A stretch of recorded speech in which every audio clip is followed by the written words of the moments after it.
My name is Wrath. I'm here with a decent Tough Nuts. I feel like this has been my intro for the last like 14 streams. These are the two gents who joined me on the Baldur's Gate 3 playthrough. If you've seen that, they're also new joins to King's Crossing. You'll be seeing them tomorrow, Tuesday, for that. They also co-star here. Tough Nuts is a brand new DM, kicking off his group this week. Yeah, this coming Sunday. This coming Sunday. I thought Sunday. You said Sundays weren't available. That's why. Is because I always hang out with that group of people, and that's the day we chose. I got you. So yeah, he's got a group kicking off this Sunday, and one of his players, Adis. So that's the group. That's who we're here with so far. More people will be probably joining. We'll see. Welcome to Drinks and Discussions, the RPG podcast. This is where a bunch of nerds get together and talk RPGs because I was gonna say we have nothing better to do, but I guess all of us have girlfriends now, huh? Yep. So we definitely have things to do. Maybe. Shut up! Yeah. Let us have this! I've been on one date, so I can't really talk. I'm the fresh meat over here, but yeah, so we're here. You guys got drinks? I got a beer this time. I never drink beer, so I got a beer. That's a good one. Yeah, it's a young. I called it Youngling, and I got in trouble because I was like, "That's not good. I don't want to go to a bar and ask for Youngling." So it's a Yingling. Is how you pronounce it? Yingling. Yingling. Yeah. Okay. It's a lager. Traditional lager. Yeah. I'll have to go get something. I've got water. It's got water. Wow, you guys are usually the ones with alcohol, and I'm always slacking. So I was like, I gotta bring alcohol. I did get something in today. Ooh, we got a little something. I was thinking about it too. I think this would be a really cool podcast to start doing. Like, you know how I don't know if you guys still do it, the whiskey night. Yep. I was thinking this would be a great. Would like to. This would be a great situation to, hang out and try whiskeys and sip, and we could talk whiskey, we could talk drinks, we could talk, because it's called Drinks and Discussions. We don't have to discuss RPGs. I mean, obviously RPGs are something we should discuss each episode, but we could also talk. Weave that in. Yeah, like start out the episode with what drinks do we have? Oh, this is blah blah blah $200 whiskey.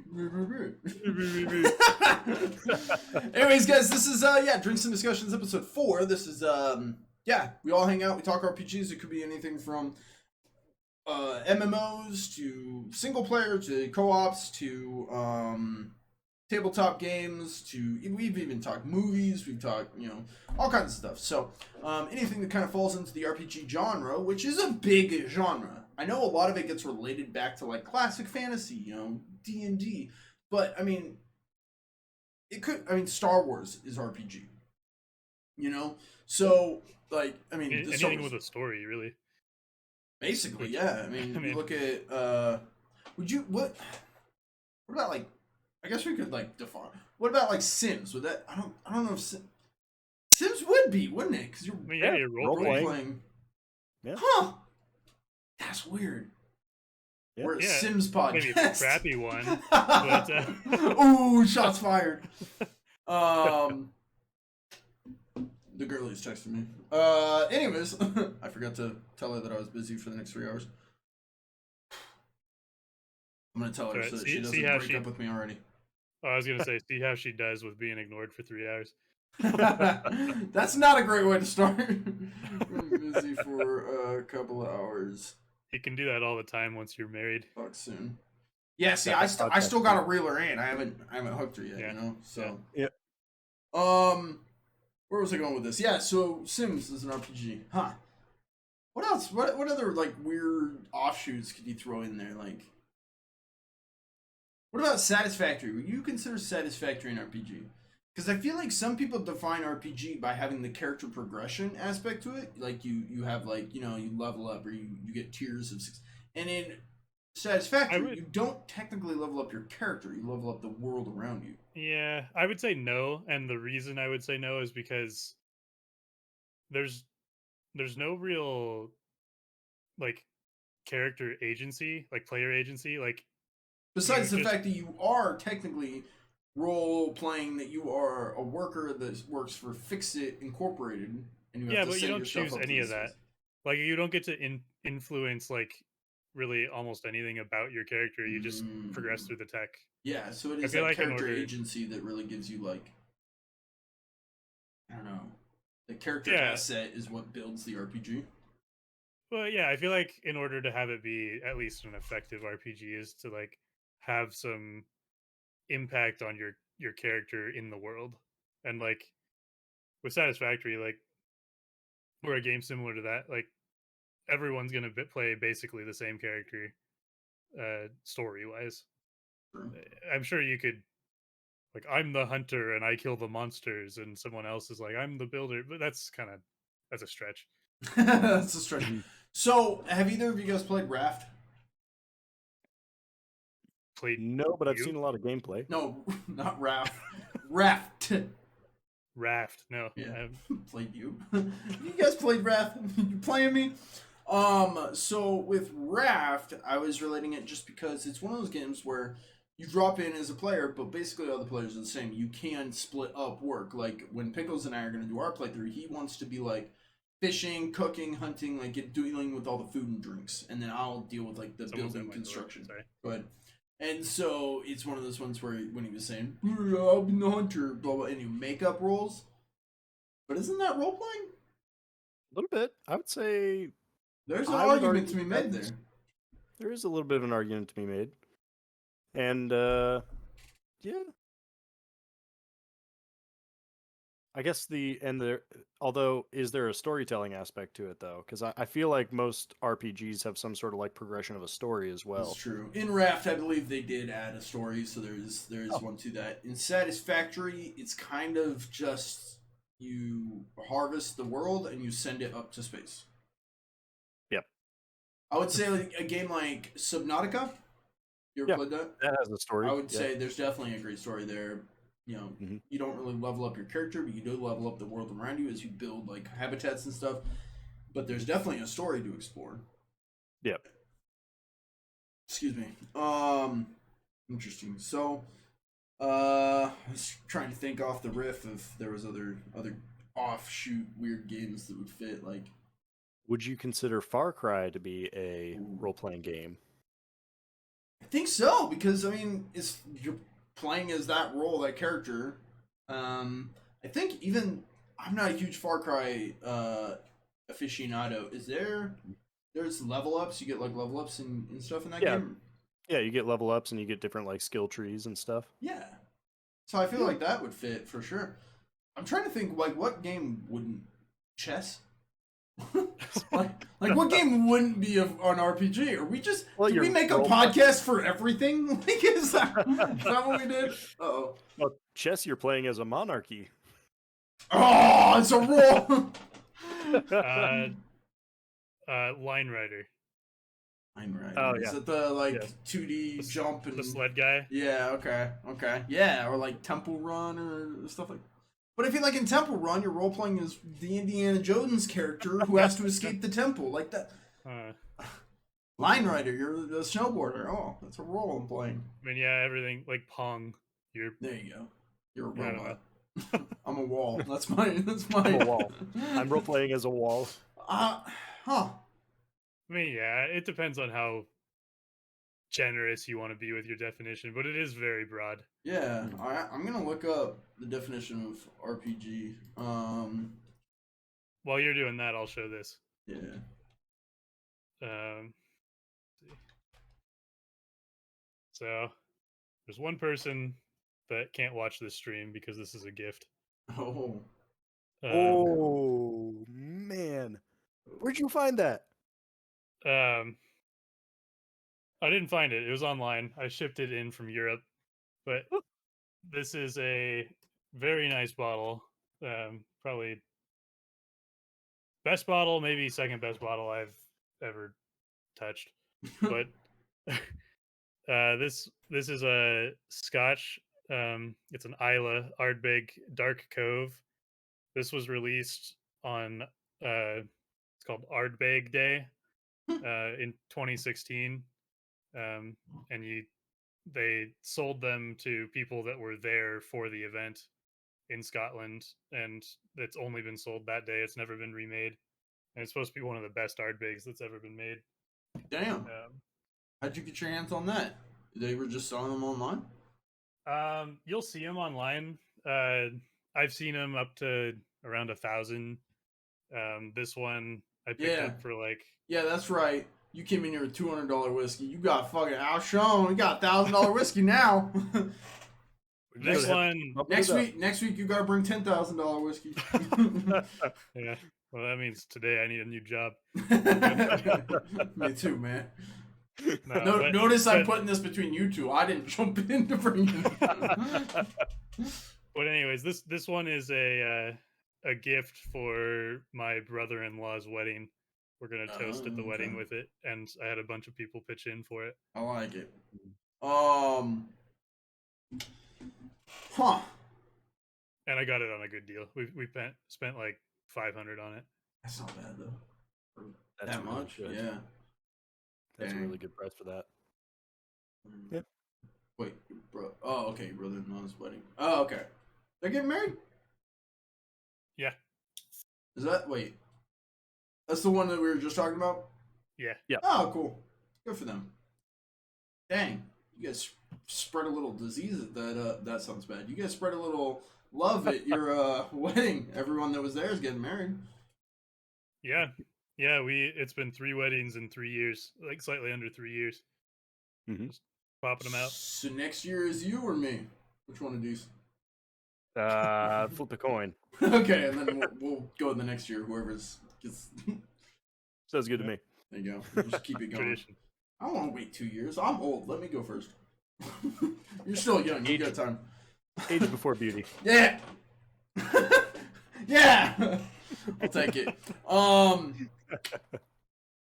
How about you two discuss RPGs while I go fix my lighting and my air conditioning real quick? Sounds good.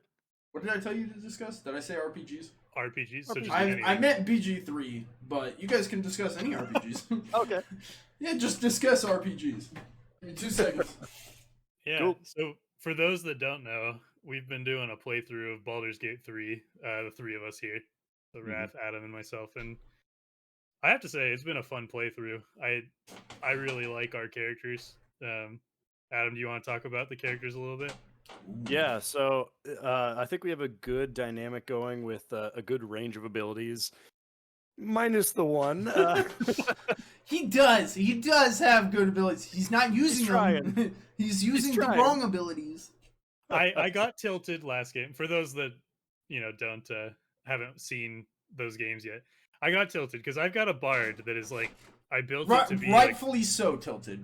Before we, well, I mean, in retrospect, I probably should have brought this up after the game, like.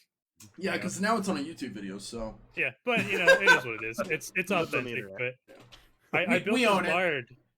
Yeah, I mean, I don't know. We're all straightforward with each other, but I built this bard that's like he's good at really 2 things. Like he can talk to anyone and like convince people of stuff, and he's a charlatan, so he's good at like sleight of hand stuff. I want to see you start pickpocketing people. That'd be cool. I should do that. I think I could play the character a little bit more like devious. Yeah, like because I feel like that's definitely something up your alley too. Yeah, yeah. I pickpocketed one person. It turned out to be our teammate. I was like, dang it. Yeah. I want the bard to be like, almost goody 2-shoes, like on the face, like people like him, like good socially, but there's another side to him that you just don't see in the social aspect. I think we need to dive more into that because I feel like you're one of those types who could pickpocket someone, and then if you get caught, you just talk your way out of it. You're like, oh no, beautiful, it's fine. Yeah. This wasn't yours. Yeah. And I'm like, the flip side of that is like, I'm not like amazing in combat. Like, I don't do much damage. I'm mediocre at healing. I help the team out a little bit, but like my focus is really those 2 other areas. And so then the irksome part is that I built a ranger who the original intention was for him to be the ninja of the group. Go stealth, scout ahead, not be seen, just a weapon to be used. I've been using him more as a charlatan, a thief. And it's getting in the way because I keep failing checks where someone else has proficiency and is way better at it. And he's like, "Can you get the fuck out of my way?" And I was like, "No." And then I thought about it and I was like, "I should." Yeah. Not only that's an understatement, because you would like do a check and then blow me up when I'm trying to do it too. That was an accident. But it did happen. Because I remember it blew up, and so I was like, "Ah, dang it." So I tried again, and it blew up again. And you had walked up and got blown up, walked up again, because you were like, "I'll take over." And then got blown up again, and you were like, and I was over there like, making myself look bad over here, come on. Yeah, it didn't go well. He canceled the game after that. No more Baldur's Gate 3. I quit. Yeah. I drank a ton of whiskey that night. He's like, "I can't do this." No, basically, it was left at that. I've been thinking about it, and I edited those videos. Actually, I finished them up today. And I think I named that one Trouble in Paradise. That's what I named that episode. Because I was like, I mean, we have to own it. I mean, yeah, there was an argument, but I can admit I was in the wrong. It's fine. We'll move forward. And we'll make it work. Yeah, it'll be good. You gotta communicate, guys. That's not you guys, but talking to chat. You guys did communicate. You're fine. You really gotta communicate tough now. Yeah, you get what you get with me. You know, it's very blunt. Yeah, I'm the same way. I'm a very blunt. Just call me out, and I might disagree. I might be like, "Nah, you're kind of dumb," but give me a second. Nah, he's right. Yeah, I'm an idiot. So it's all good. So yeah, those are our characters. And then there's the real trouble. And then there's the Githyanki that just hits and it doesn't quit. Basically. And very effectively, I might add. I'm trying to think. There was the moment you really shone. I'd say that out of the whole game, the moment you shone is when we went up when I got caught stealthing, which I shouldn't do, but I got caught because I wasn't aware of all my surroundings, and I think you called it out. You're like, "Hey, bad guy," and then I got caught, and I was like, "Oh, yep, that's a bad guy." We went up against these goblins, and remind me your character's name. Adaria. Adaria, yeah. I was gonna say Adele, and I was like, it's not Adele. So Adaria got cornered by, I think it was the goblin boss, another goblin, and two wargs. Like Fezrook or something. Yeah. Yeah, they were all. Oh yeah, up at the top there. Yeah. Mm-hmm. Yeah, and they you had swung surrounded. and killed two, I think, and injured Two one. of them. Injured one. Took my action surge and killed the other. Yeah, which one of them was the boss and beat the goblins. And I sat down there. I was like, "Yeah, that's a good fighter. Like he just won the fight for us, and we haven't even. The Tough Nuts got blown up." We both did, but I was slow health. Yeah, that's true. Yeah. That was our contribution. Yeah, we got blown up. I should correct myself. Yeah, you're right. We got blown up, and he won the fight. So that goes to show who the fighter is. And that was after I had jumped up on top of the roof just to get like to the top point. So I wanted to take out that archer, and then actions kept happening while I was still out of combat, and that was on me. I completely forgot. Did that only happen once, or has that happened multiple times now? Because I don't think it was during that instance that you brought that up. I think that must have happened multiple times. No, that was at that. It might have happened multiple times, but that was the time. Will. Yeah, it's because I had two characters that I was trying to coordinate. Yeah. And I moved. Yeah, and they were both out of combat at the time when you guys did your blowing up thing down to the bottom. Mm-hmm. So I jumped up on top with my fighter, and I forgot to mention that Will was also out of combat still, so I could have also maybe done some stuff with him to help you guys out down there. So, but again, communication. I just needed to be better about that. Yeah, it's one of those instances where you start recording. I think we did back-to-back days of playing this, and each one was like 3 hours or something. It gets to a point where you've been playing it so long that you stop communicating, you start doing the click, okay, turns over. Yep. And that's where you got to take a step back, slow down, communicate. Okay, what's our plan of attack? Like, as soon as we get into a fight, just hands off and go, okay, what's our plan here? Or if you don't get ambushed and you can actually ambush the enemy, then you can, before you get into combat, be like, okay, what is the plan going into combat so we're on the same page? Okay, I know what you're doing, And then still, during your turn, That's the thing too, is Playing it when you're all in the same initiative, you all go at the same time, and that's where we break communication because everyone's taking their turn at the same time, and it gets confusing. Like people walk in front of the other who's trying to shoot, or like whatever the case may be. So Yeah. Yeah, and I guess I like your. Oh, sorry, Adam. Go ahead. Okay, just quick point of like, and I think that's kind of where Baldur's Gate and like the video game aspect of it kind of breaks from the tabletop role playing game aspect, where in a tabletop setting, there's a very strict set of like, hey, you're going now, then you're going. There's an order to things. You can kind of sometimes like hold your actions and stuff, but it's very clear where you have to talk through everything that you're doing. In a visual game like that, you can kind of it gets muddled. put that off to the side. Yeah. Yeah. What I was going to say very much the same thing. I think I agree with. I like Wrath's concept of like talking before the fight and having your plan, because the concept of like initiative and like turns in D&D is like it's supposed to be like 6 seconds of time, right? So 10 of those turns is a minute, which is not a lot of time, but you're not like if you're trying to be like realistic in your role playing, you're not going to be like spending 5 minutes to plan out all the details in 6 seconds, right? So there's a balance, right? There's two sides to that coin. On the one side, yeah, you've got 6 seconds to do your turn, right? So you, as a player, could do your turn in 6 seconds. However, I'm also, me personally, I'm not a stealth ranger sniper assassin. I don't have that. I don't have that training. People would see me coming from a mile away. They'd be like, "Who's that idiot?" So that guy. I'm sneaking. But so yeah, I've got 6 seconds, but I also need time to work through. Okay, what would my character do in this instance?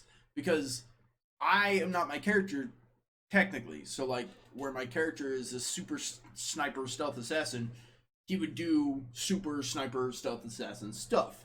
So I need time to be like, whoa, I need more than 6 seconds to figure out what the hell a super sniper assassin does. You know? Right. There's two sides to that. No, I agree with both, but yeah, go ahead. Yeah, I'm not saying like you need to take your turn in real life in 6 seconds. Right. What I'm saying is if you want to role play it like you had like it is a 6 second period, then your character's not going to have time to like communicate a full battle plan to all the other characters. Sure. Right? Like, yeah, take the time you need to figure out what your character's doing in those 6 seconds. And maybe it's, maybe part of that 6 seconds is you yell out something to a friend, or it doesn't take 6 seconds to swing a sword, so you could be like, right. "Hey, I'm gonna hit this guy." That cool. Right. But if it's like longer than that, like if it's like 2 paragraphs of detailed plans and stuff, then you're not going to be yelling that to all the characters in 6 seconds. So it depends on how real you want to be with it. But I kind of like the incentive to strategize with your team outside of the combat. Yeah. I think it's good role play. I think it's something we should definitely do, especially. So, I know this really isn't the place for it, but let me ask you this: If are we planning on continuing our current Let's Play, or do we plan on going off camera, speedrunning from start to where we are now, with new characters, and new characters being new character? I'm fine with either. I'd like to play my same character because I'm enjoying it, but I feel bad yeah, making you guys do that. So is that something you guys want to do? One win with that is I would get to build Shadowheart how I want her. Yes. True. And not as another sneaky person. Yeah, she'll be a stealthy cleric. Yeah. To be fair, it was his first time, man. No, we didn't come up with, what we were going to do with NPCs, so that was on us. Yeah. But yeah. Okay.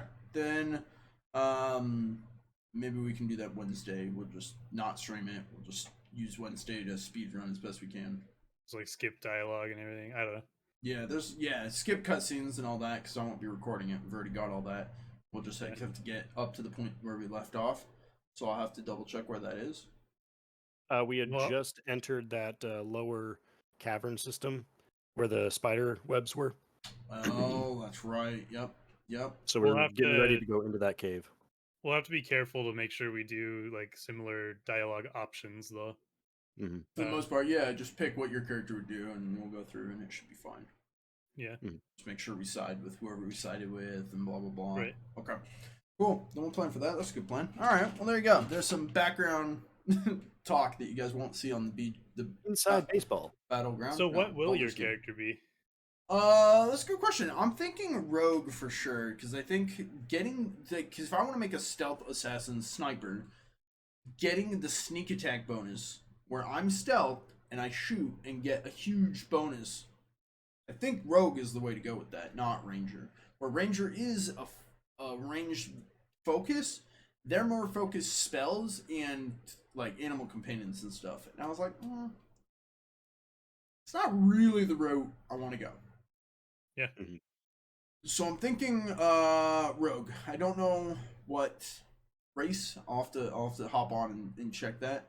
I'm not sure what race or anything like that, but yeah, go rogue with primary focus being like poisons, toxins, ranged, hitting them with that If stuff. you're gonna focus on the sleight of hand stuff, maybe I'll change that about my character. What would you change? Well, I don't know. I just don't want us to both be really good at the same thing. Well, I guess with a rogue, you probably gain proficiency with it anyway. I don't know. I think it might give it to you for being rogue. I don't know. We'll have to look. Because, like, I mean, I could get it and just be like, you're the lockpicker. Or maybe I'm the lockpicker, you're the pickpocket. I don't know. Yeah, I don't know. I feel like there's... Traps and lockpicks. I don't know. Yeah. I mean, we could discuss it and figure it out. Because, I mean, there are plenty of other ways you could go with a bard, but it's your character. You should be able to play the way you want to play. So if you're like, I really want to be the lockpicker and pickpocket, I don't need to be. Like, I don't have any part of me that's like, oh, I really want to be that guy. You know? Okay. My thing is I want to like be the that stealth role. assassin. I'm just saying with that, I think he will automatically get the bonus for that. But I don't need to go be that guy. I can keep watch out and scout while you're pickpocketing and lockpicking and all that. Yeah, or it could be like situational dependent too. Like maybe there's a bunch of people around and you need distraction. I'll then I admit can distract. that is a bonus when you're able to go distract. That is a huge bonus.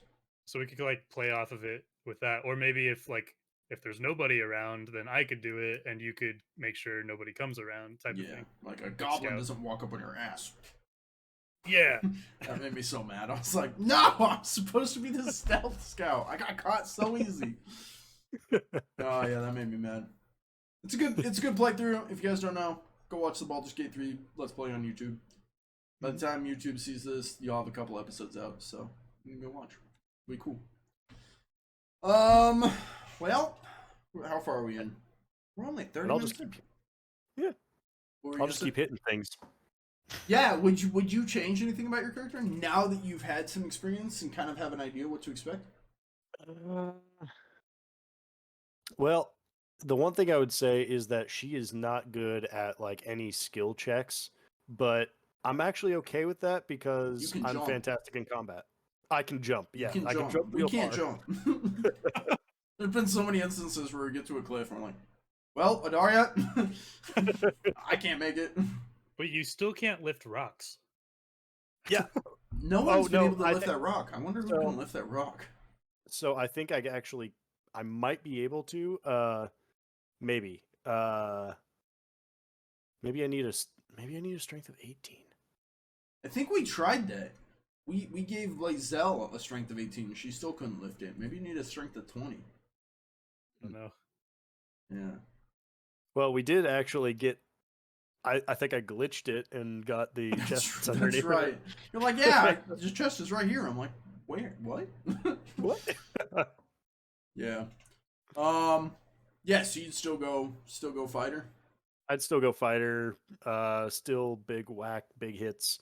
You still want to grab that Still want to grab that big magic flaming sword? Yeah. I know. Yeah. It's kind of cheap. Like you get that sword right at the beginning of the game, and then there's nothing that we found has been better. Even the magic weapons we can buy. Yeah, I was actually kind of surprised. Even at like level 3, we were still getting loot that was like, yeah, I could pass on this. Yeah, you're like, nah, I got this at level 0 in the tutorial. Yeah. I'm fine. So I'm all good. This could be a good pivot point for the conversation, because this is very similar to one of the questions I have for my D&D campaign. I don't know if we want to go there, Wrath, or if you want to wait for more. It would be nice to have more people, because he's in your game, and that just leaves me. Yeah, so we can wait, but I want to hold on to that topic. The idea of loot and reward systems. That's a good topic, though. Yeah, so we'll get back to it. Because in D&D, it's a lot different from a video game. You can't just, like, for example, you guys have played some Pokemon, I'm guessing, right? Yeah. Okay, so, you all understand. So in Pokemon, you, like, walk up to a bush and you press X or whatever, and you might find an item hidden inside. You can't do that in D&D. You can't be like, you can't just lay out a map for people and be like, okay, go around and press X on everything. Like, it's not, they roll perception and, like, they find stuff, and that's basically it. But, I don't want to get too into it because I know we're saving it for later. But basically, it's very different from video games. You have to build it a totally different way, and it's complicated, but it can also be really simple. But it can be fun. Yeah. We'll discuss all that, hopefully, when more people join. Should have at least Pickles joining in a half hour. Usually we'd see people like Brando or Fred and stuff popping in, but okay. We will see. Anyways, okay. So are you able to talk about your upcoming game? Yeah. Okay. Yeah, I'm not going to give away spoilers, but right. I think that's a big topic. Huge shout out to Tough Nuts. He's taking on his first time DMing. Got a game coming up this Sunday. Tell us about it. I know you've told us about it before, but I think this would be a good point to do just a general first before you play overlook, and then each week we can have a quick section where you talk about, okay, what's the progress update on the game so far. Maybe we could do that for all the games, King's Crossing and Strange Town, Golden Ridge, and all that. Yeah, that'd be good. Yeah, so my campaign is going to be well known to probably a lot of people that are familiar with tabletop, because we're running the pre-written campaign that's Lost Mines of Phandelver. Probably one of the most played campaigns of all time, because it's the D&D starter, like 5e starter set, and it's meant to introduce new players and new DMs. So there's a lot of structure to it, which I think is good for first-time players, and a lot of the writing's done for me. So, I have the creative liberty. It's my world to do what I want with it, but it's just a helpful tool to start with. But yeah, big picture, it's set. I'm using the 5e system, and we're going to be on the Sword Coast is the area, and I think it's in the Forgotten Realms. So that's like a well-established lore world setting. Lore. But yeah, it's on the Forgotten Coast. The adventurers are going to be starting in a large port city called Neverwinter, and pretty quickly making their way to a town called Phandalin. That's the thing with, I don't know, maybe this is why I always go to homebrews over any other system, because you have to be familiar with the lore, and you have to know it, because your players probably will. They'll know, they'll pull their knowledge of what's going on from what they've learned about the setting, even if they're just now reading it or something like that. So if you ever do a game of Pokemon, we'll say, for example, you ever do a game of Pokemon, okay, you guys are traveling along and you come across this weird small yellow rat, and it looks at you. What are you immediately going to do? Pikachu! It's Pikachu! Because they know, but your characters aren't supposed to know, so you're like, ah! But use a well-known lore, people are going to pull. You know, if you're in a Marvel Avengers, and you're like, you see this streak across the sky, some guy wielding a hammer. What are you gonna think? Thor. It's Thor, Yeah. and you're like, of course, you know, you're like, you Actually. don't know. It's an axe now. Shut up. Listen. But anyways, that's the tough spot with, you know, you go into like you with D&D, you could be like, oh, you're in the town of what was it, Neverwinter, and they're like, oh, I want to go to this shop because I know they sell what I want. And you're like, you're not able to find it. And you're like, no, I do. It's right here. I know it is. You're like, So, yeah, two things with that. One, none of my players have even seen a D&D game before, with the exception of Adam here. So most of them, like, nobody knows this world, because they're not familiar with D&D stuff in general yet. yeah, So the only person that's going to have any sort of, like, Adam has done some research on the lore with his character creation and things like that, yeah, but um, it's not a like this group of people that, you know, they like fantasy stuff, they love Lord of the Rings, Harry Potter, Star Wars, all that stuff, but like they aren't going to be familiar with this specific world, and I don't think they're going to do that research, at least not until if they start really enjoying the game, then maybe they will. yeah. But And you never know. Maybe they will. And I'm just throwing it out there in general. It's always tough going to, like, I guess one of the big reasons why I stay away from already pre-generated lore is because, one, people can always pull from it. Be like, oh, I know this. And you're like, damn it. No, you don't. The other part is I have to know all that. And so, okay, instead of me just writing down, okay, they're in Alderaan at the town of Arwen's Rest. I know this army is invading, and I know this is what's going on in this area. Well, they could be like, oh, I'm from these dwarven keeps over here, and I'm like, those don't exist. I wrote the world. Like, no. Whereas if I'm in Neverwinter, they could be like, I'm from here, and I'm like, damn it, now I gotta go look up where that is because I don't know, and I gotta know everything about the lore because they could be like, oh, I follow this god, and I'm like, you what? Hang on. yeah, I think they can use that knowledge against you. yeah, I hear what you're saying, but that being said, I'm the DM, so yeah, I changed the world. Yeah, I mean, like, I can make it exactly what I want, and that's just part of, like, the, you know, hopefully the trust you're building between players and DMs, I would imagine, like, yeah. Easier to do with something like D&D, whereas if I take my Pokemon example, I can't really, it's a yellow rat. Like, it's Pikachu. No, it's Ikipiki. Like, you don't know what it is. It has lightning. I think my players will mostly play off of what I provide them, you know? Like, what I'm presenting is going to be... You've got just the God-gift blessed player group that everyone desires. We know. Yeah, we'll see how long it lasts. You know, there may be a few of them that drop out because they just, you know, D&D may not be for them, but we'll see. Sure. Yeah, that does happen. Huh. Okay. So that's your game coming up this Sunday. Yep. Yeah. Okay. Yeah, I have a whole binder with tons of notes. Book, yeah. Maybe talk about some of the characters that you're going to be having in your campaign. Yeah, why don't we start with that? You've got six players? 5 players. 5 players coming in, so each week we're gonna count down and see how many drop until it's just a D's left. Yeah. He'll be steadfast. No, my wife will stay because she's stuck. That's with no me. option. Man, I gotta get married. Then I'd have players. Like, hey, you want to get married? Like, oh yeah, we just met. Like, you play D&D, right? You do now. Yeah. And that's why you have kids, so then you can have more players. Genius! I gotta go get pregnant. Well, I mean, you know what I mean. The other way. What's this one? All right, this better be PG. Yeah.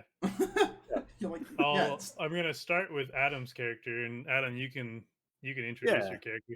Sure. Yeah. So, for those that are uninitiated, this is Andal Duskglade. He is a ghostwise halfling of cleric of the Twilight Order, and he's a middle-aged halfling. Still has some like scars from. I mean, he worships Helm, who's the god of protection. So, his entire order is all about like the protection of innocent lives, and it kind of stems from back during the Hin Ghost Wars, which what did we say? It was like 300 years ago. About 500 years ago. 500 years ago. That's right. I knew there was a 5 in there. So 500 years ago, the Hin Ghost Wars took place, and after the Hin Ghost Wars, which was a big war among the halflings, that ended with I guess he was the heretical leader of the Ghostwise halflings being killed, which sent the Ghostwise halflings into displace them from their homeland, and for the actions taken by their leader at the time, they decided to take an oath of silence until they could atone for the sins that they had committed. So that's kind of the backstory of him. So his order was the order that while they were fleeing to their new homeland, they would stay as the bastions against the night, keeping watch over their people as they moved from their homeland to their new home. And out of that, he grows from that order of clerics. So that's his background. He actually is. He doesn't. So that with that tying into my character, he doesn't actually speak until he goes through some atonement, which David and I, Tough Nuts and I have discussed, and we will get into how that's going to play into the story, or at least David. Sorry, Tough Nuts. We'll know how that ties into the story later on.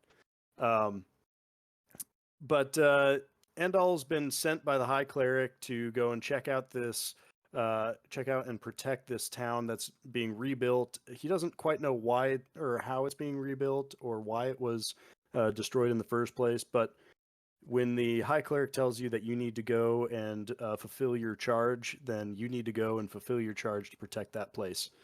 So he also, on his way up to Neverwinter, he had to go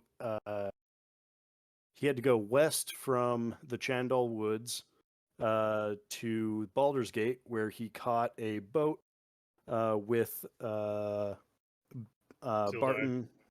Sildar Halwinter. Sildar Halwinter, that's it. He caught a boat with Sildar Halwinter up to Neverwinter, so he got to know him, exchanged stories and started talking to him, who Sildar was down on business in Baldur's Gate for the Lord's Alliance, and he had a ship that was going up north, and Endal got a ride where he could. So you were born into this order? So yes, he was born into this order. Okay. He was So it's one of those like you get born in and you're a part of it. It's a heretical order where like my great grandfather was one of the ones who was protecting the people as they were leaving their homeland. So how does your character feel about that? Does he want to be a part of this order, or he's never really given a choice? Would he leave if he had the chance, or? No, he respects his order. He believes that what they were doing was right. A firm believer in the faith and a strong believer in Helm's protection. He really just doesn't want to see anybody come to harm that he would consider his ally. So, and that kind of ties in. He's definitely like lawful neutral from the standpoint of like, hey, there's if somebody is one who I consider my ally is in danger, I am going to step in to be their protector. Okay. So he's a short little guy. He's only 3'2",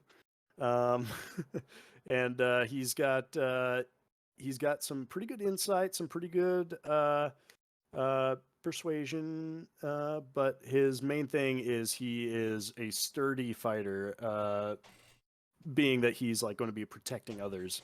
So for your cleric build, are you going like sword and board? Are you going hammer? Are you? Yes, I'm going mason board. So it sounds like you're going frontline. Yeah, are kind of a you frontline like guy. healing yourself or healing others? I'm going to probably be focusing more on healing myself and giving advantage to my allies. Stuff like guiding bolt or what? Yep, guiding bolt. Yep. Yep. So, and also I get And shield of faith is a big one too. Shield of Faith. I've got level as a Twilight cleric. I get I automatically get what are my two? Fairy Fire and Sleep. Yeah, starting at level 1. Fairy Fire and Sleep are great. Yeah, that's huge. So, yeah, okay. And you haven't even seen my the Twilight clerics have a nutty I don't want to see your nutty. My nutty So you haven't picked your. I'm a taken man now. I don't get to see your nutty anymore. Channel Divinity. They have a nutty channel divinity. Oh, those are good. Interesting. Yeah, but that comes in. Well, comes in at level 3. Clerics in general get a channel divinity, but because you're a ghost, you get a special one. No, because I'm Twilight cleric. My channel divinity has a. So each of them have a different thing that they do. But as a Twilight cleric, subclass for anyone curious. Yeah, subclass. Yeah. As a Twilight cleric, I get an area around. So I can already picture this. You guys are gonna show up for a game, and everyone's gonna be like, what can my character do?" And Odysseus is gonna be up there like with a page he pulls up. This is what I want to do for my turn. That's single space. It's front back. You're like, what the hell? It's like, yeah, I've already prepared. This is turn 2, turn 3. I've got a book twice as big as Tough Nuts. Like, this is the entire campaign. He goes, this is just my combat actions. I'm prepared. Yeah. This is the Twilight, if you're curious. Can you see this? Yeah. Yeah, so let's go down to the misspelling of Twilight. What's that? Wait, there's his first level Twilight domain feature. Twilight's spelt right, but if you scroll up, right there, the Twilight transition. You see that? Yeah, the Twilight transition. I'm not misreading. No, yeah. Is that in the book too? Hold on.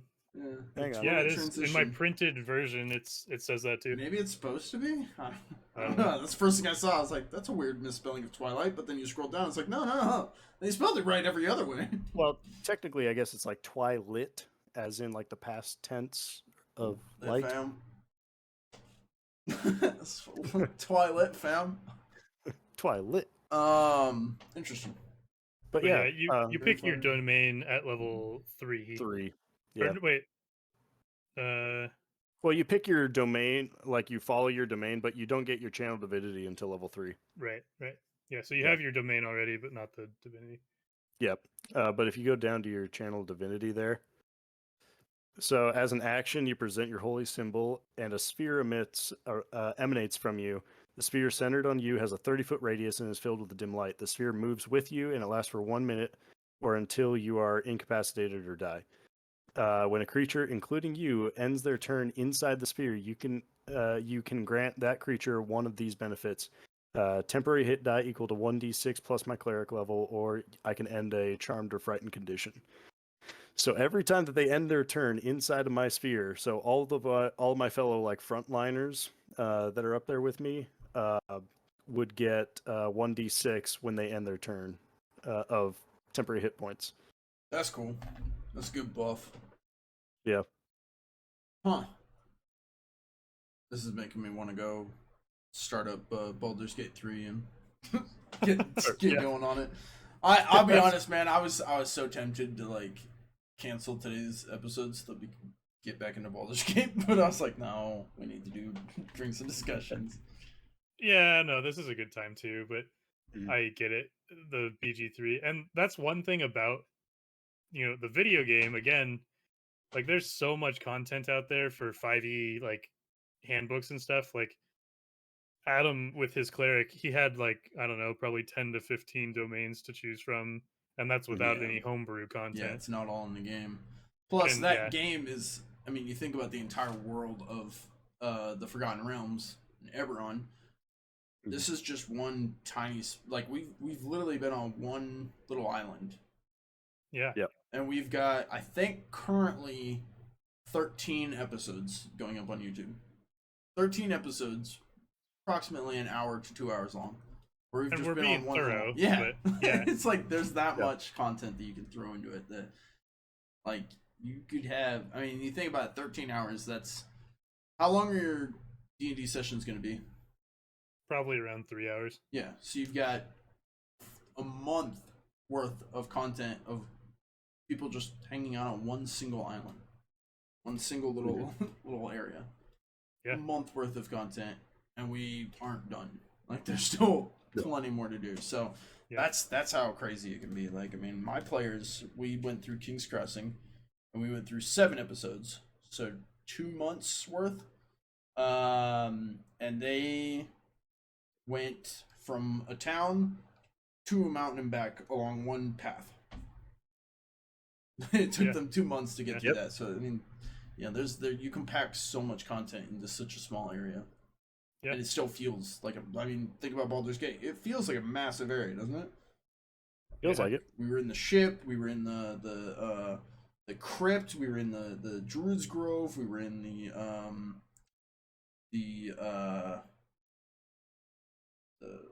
owlbear's lair. Like, we've been to so many different places. It's all just in this little area. Yeah. I'll keep going through the characters. Okay. You don't need to make these ones as long. I mean, I don't want to spend the full 3 hours on these characters. Plus, we've already done this once before, so. Yeah, I'll just super high level. Yeah. This is Anton Moonfall. He's gonna be our. By the way, before you keep going, I'm not like crushing on Adis for doing his. I think he should do his because he was here, so it's good that you did yours. But these ones, I'm saying we can high level. Yeah, I got you. I was planning to do that anyways. But yeah, this guy, it's gonna be a rogue. It's gonna be sneaky kind of combat tactics like scout. Yep. What I should be.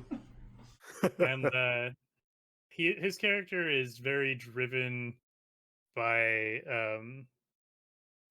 possessions and like Oh, money. so he is like a thief status. Yes. Yeah. Okay. Yeah, but I think he understands, kind of similar to what you were doing in BG3 Wrath. Like, he understands the importance of having help and like friends. Mm-hmm. So it's the kind of thing where he'd do anything for his friends, but that's his motivation. Yeah, absolutely. That's definitely the route I want to, not trying to overshadow this, but that's 100% the route I want to go with Rathnar. My rogue now in BG3 is I am Umakayan's weapon. Whereas I think we both are. Honestly, I think Adaria is a weapon and I'm a weapon. It's just one is I'm your personal bodyguard, like up front, and like you have to get through me to get to Umakayan. I'm not that person because people would just run through me. I'm like, no. I'm the one you can't see. So like they show up at say their bank heist going on, and they're like, they walk through the door and it's like, okay, bank robbers, stop. We're here to deal with you. And the bank robber's like, I could take you guys. And you're like, are you sure? And then they've got the laser on their chest. And you're like, we've got a sniper ready to take you out. I'm like, hey, that's me. Yeah. So I think it will be a great dynamic once I get my character right. Sorry. Yeah, no, I agree. Continue. Okay. This is Yodis Woodbane. He is going to be a Asimar ranger. He said Woodbang. I was like, I see what you did there. This guy's got jokes. Yeah, he's also focused on kind of the stealthy ranged stuff, so it's going to be similar to Like he's going to be working a lot with the rogue. And we talked about this in a previous episode a little bit of like how those dynamics will play out. Where does the name Woodbane come from? Is he like a lumberjack family? That's just what he chose. I don't know. Trees be scared. When he Yeah, I steps don't in the know. room, That's like- all the chairs run away. It's like oaken shield with Yeah, thorns but like and that makes whatever. sense. He had an oak shield. This Woodbane, like he kills cuts trees. down trees. I don't know. With my dagger and javelin. Maybe he's like deadly in the woods. Ah, he's the bane know. of the forest. Yeah, we'll go with that because that's cooler. Yeah, that's much cooler. Yeah, than I make campfires. But yeah, his character is going to be more motivated by knowledge and like discoveries of magic. So it's a really interesting ranger because usually that would be like a wizard or a sorcerer or something like that. Yeah, But but it is good. He's not trying to be the thief. Yeah, That would be stupid. yeah. So I made that clear. Like we've got a rogue that's focused on this, so you can be stealthy, you can be ranged, but like let's do something different with the character. Interesting defenses. Did he choose these? Necrotic and Radiant, like two ends of the spectrum. Does that just come with the character next to his AC? Defenses up there. Yeah, I don't know.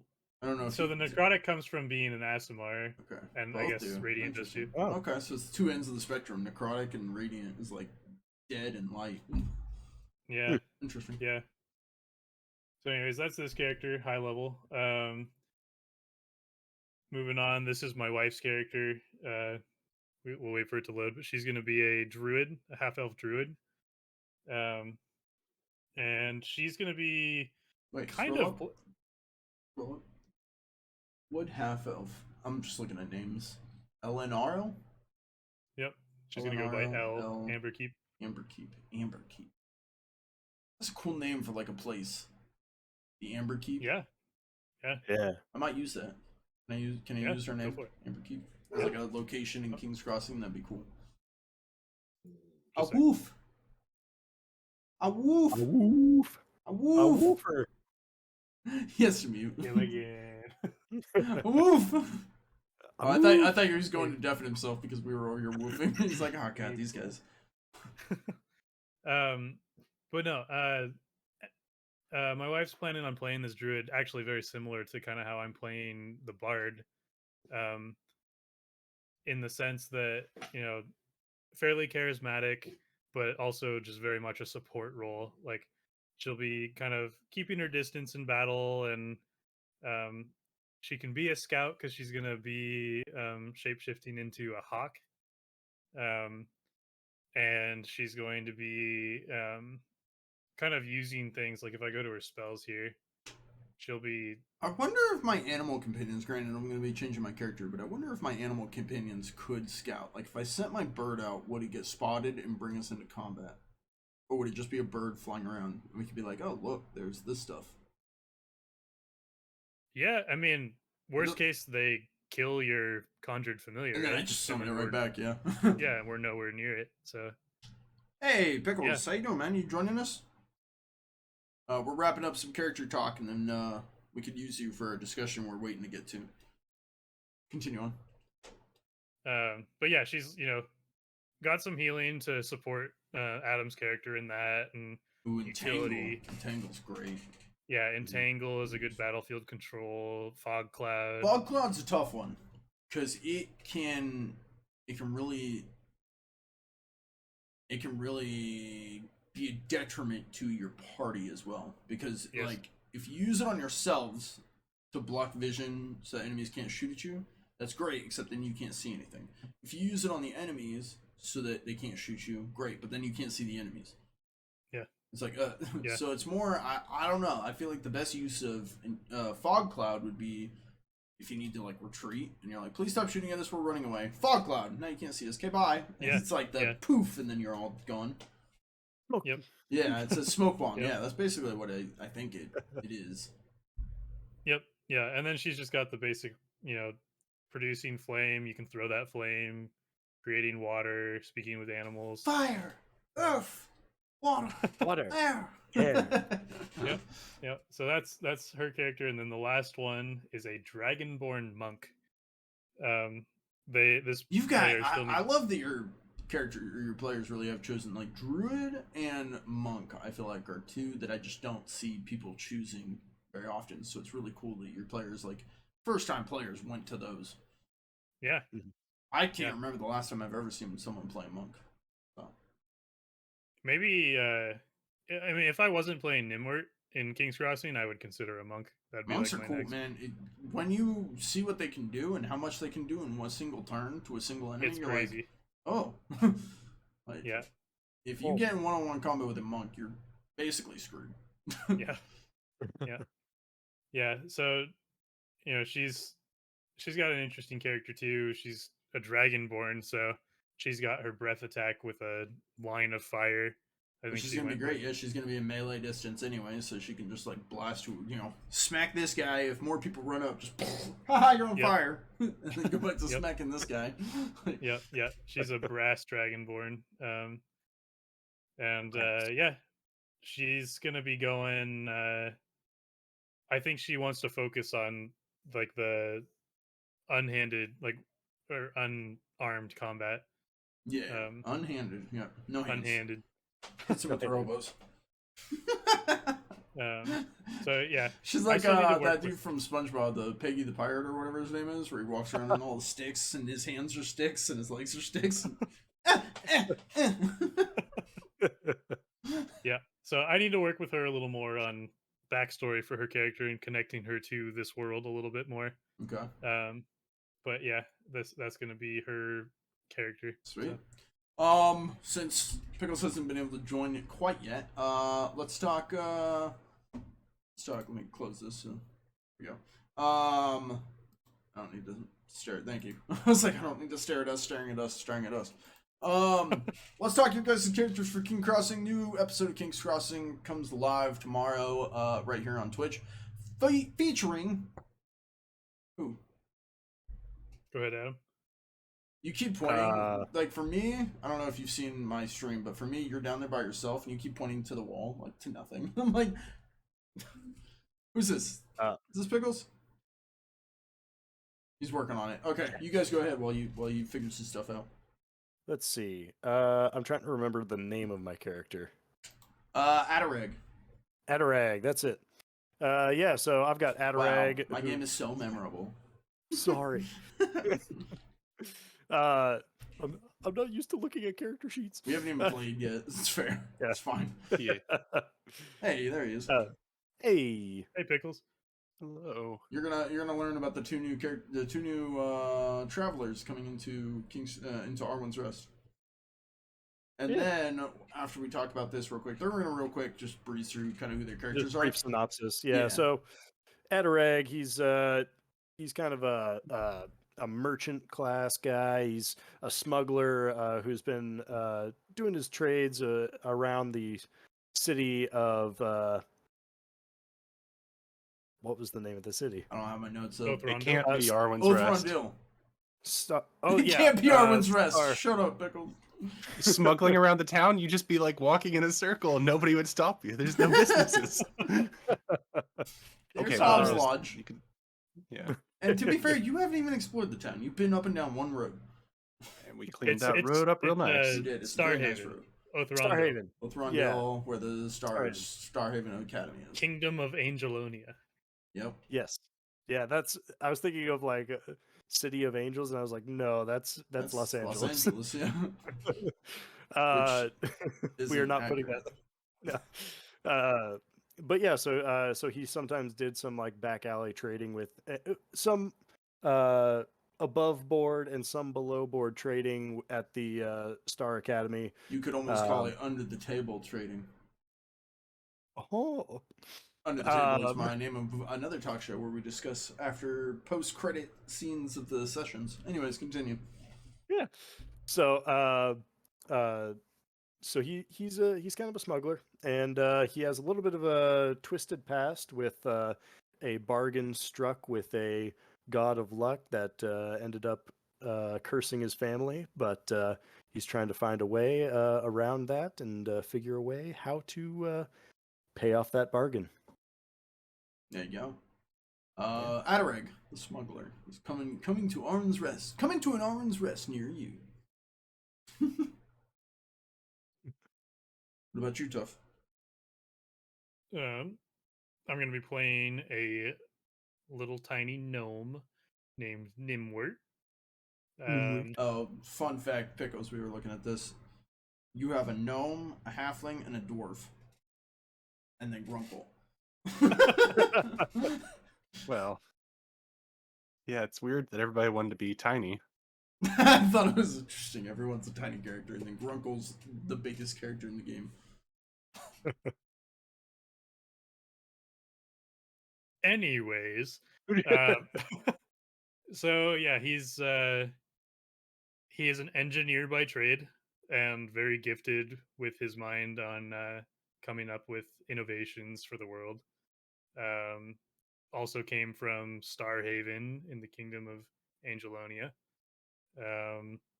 He notably invented black powder. That story is going to probably be developed by Raph, I would imagine, in I would hope our so. playthrough. So I won't give spoilers there, but what I can see your. I was hearing an echo, and I was trying to figure out who was echoing. It's a Is it Dees. me? Yeah, Dees is echoing. Continue. Okay, yeah. So invented black powder. He's got like a pencil multi-tool above his right ear, and that's like his unique item, and he goes everywhere with it and writes all his schematics with it and everything. What was your unique item, Dees? I think we were still deciding on You're that still one. working on. We nothing. You were still deciding on. So I had a flintlock pistol that was given to me by Nimwort That's right. that might have like some sort of I'm thinking maybe like an insignia of my family. Ooh. That was. Damn, Nimwort, you really did him up. Mm-hmm. Maybe that was payment for smuggling you out of the city. There you go. Hmm. I like that. Okay. Yep. Because I don't do anything interrupted you cheap. enough. What else you got, Tough? Oh, that's most of it. I mean, he's connected to Adam's character because Adam is helping, I guess, transport Nimwort to Arwen's Rest. You'll learn why in the first session, I would imagine, and then, yeah, Nimwork's got a goal for a unique power that he's already got in mind, but it's not materialized yet. So that'll be a fun part of the story too. There you go. That's So, the characters. yeah. New characters coming to King's Crossing tomorrow. Before we go any further, Pickles, you came guns loaded, didn't you?